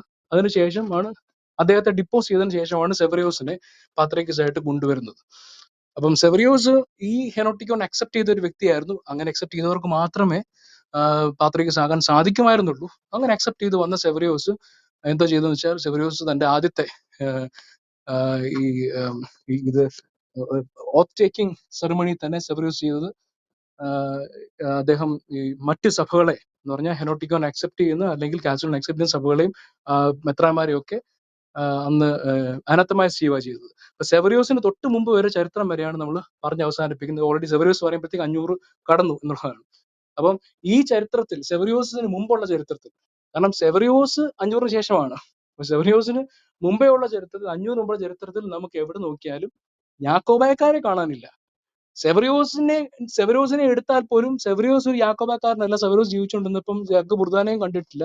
അങ്ങനെ ഒരു പുതിയ സഭ ഇവർ ഉണ്ടാക്കുമെന്നും അദ്ദേഹം അറിഞ്ഞിട്ടില്ല. അദ്ദേഹം അങ്ങനെ ആശിച്ചുമില്ല. കാരണം അദ്ദേഹം ജീവനോട് ഇരുന്നപ്പോഴൊന്നും അദ്ദേഹത്തിന് എക്സൈൽ ആയ സമയത്ത് വേണമെങ്കിൽ അദ്ദേഹത്തിന് കയ്യൊപ്പ് കൊടുത്ത് മറ്റൊരു സഭ ഉണ്ടാക്കാമായിരുന്നു. അങ്ങനെ ഒരു വിഘടന പ്രവർത്തനം നടത്താൻ അദ്ദേഹം ഒരിക്കലും തുനിഞ്ഞിട്ടില്ല. അപ്പൊ സെവറിയോസിന് മുമ്പേ ഉള്ള കാലഘട്ടത്തിൽ നോക്കിയാൽ പോലും അന്ത്യോക്യ സഭയ്ക്ക് ഇതുകൊണ്ട് യാതൊരു ബന്ധവും ഇല്ല. പിന്നെ കോപ്റ്റിക് സഭയ്ക്ക് നോൺ കാൽസിഡോണിയൻ ബന്ധമുണ്ട്, പക്ഷെ അവർ യാക്കോബായക്കാരല്ല. നമ്മൾ ചെക്ക് ചെയ്തത് യാക്കോബക്കാരുണ്ടോ എന്നുള്ളതാണ്. അപ്പൊ ഇഗ്നാത്യോസ് നൂറോന തൊട്ട്, അതായത് ഇഗ്നാത്യോസ് ഓഫ് അന്ത്യോക്ക് തൊട്ട് ഇങ്ങോട്ടുള്ള ചരിത്രം, ആ ചരിത്രത്തിൽ റോമൻ സഭയെ തുടക്കത്തിൽ ഞാൻ ആദ്യം വായിച്ചത് അദ്ദേഹത്തിന്റെ ആദ്യത്തെ എപ്പിസ്റ്റൽ ടു റോം. അവിടെ വളരെ കൃത്യമായിട്ട് റോമൻ സഭയെ മുക്തകണ്ഠം പ്രശംസിക്കുന്ന, ഞാൻ നിങ്ങളോട് കൽപ്പിക്കുന്നില്ല, കാരണം ഞാൻ പീറ്ററും പോളും കൽപ്പിച്ച പോലെ നിങ്ങളോട് കമാൻഡ് ചെയ്യുന്നില്ല എന്ന് പറഞ്ഞ ഇഗ്നേഷ്യസ് ഓഫ് അന്ത്യോക്ക്. അപ്പൊ അന്ന് മുതലുള്ള ചരിത്രം നമ്മൾ പറയും. ഈ ചരിത്രത്തിൽ എങ്ങും യാക്കോബക്കാരെ കാണുന്നില്ല. നമ്മൾ ചകച്ചു നോക്കിയാലും എങ്ങനെയൊക്കെ നോക്കിയാലും യാക്കോബക്കാർ ഇവിടെ ഇല്ല. Sorry, you are not here. എവിടെ നോക്കിയിട്ടും കാണുന്നില്ല. എന്തോ ചെയ്യാനാ? അപ്പൊ ഇവര് ആത്മാർത്ഥമായിട്ട് ട്രൈ ചെയ്തു അല്ലെ ബെഞ്ചി ബ്രദർ? ആത്മാർത്ഥമായിട്ട് ട്രൈ ട്രൈ ചെയ്തു. ചെയ്തു. എവിടുന്നേലും കിട്ടണം നമ്മൾ ആഗ്രഹിച്ചു, പക്ഷെ സോറി, കണ്ടെത്താൻ പറ്റിയില്ല. ഉണ്ടെങ്കിൽ നിങ്ങൾ തന്നെ കണ്ടുപിടിച്ച് പറയുക.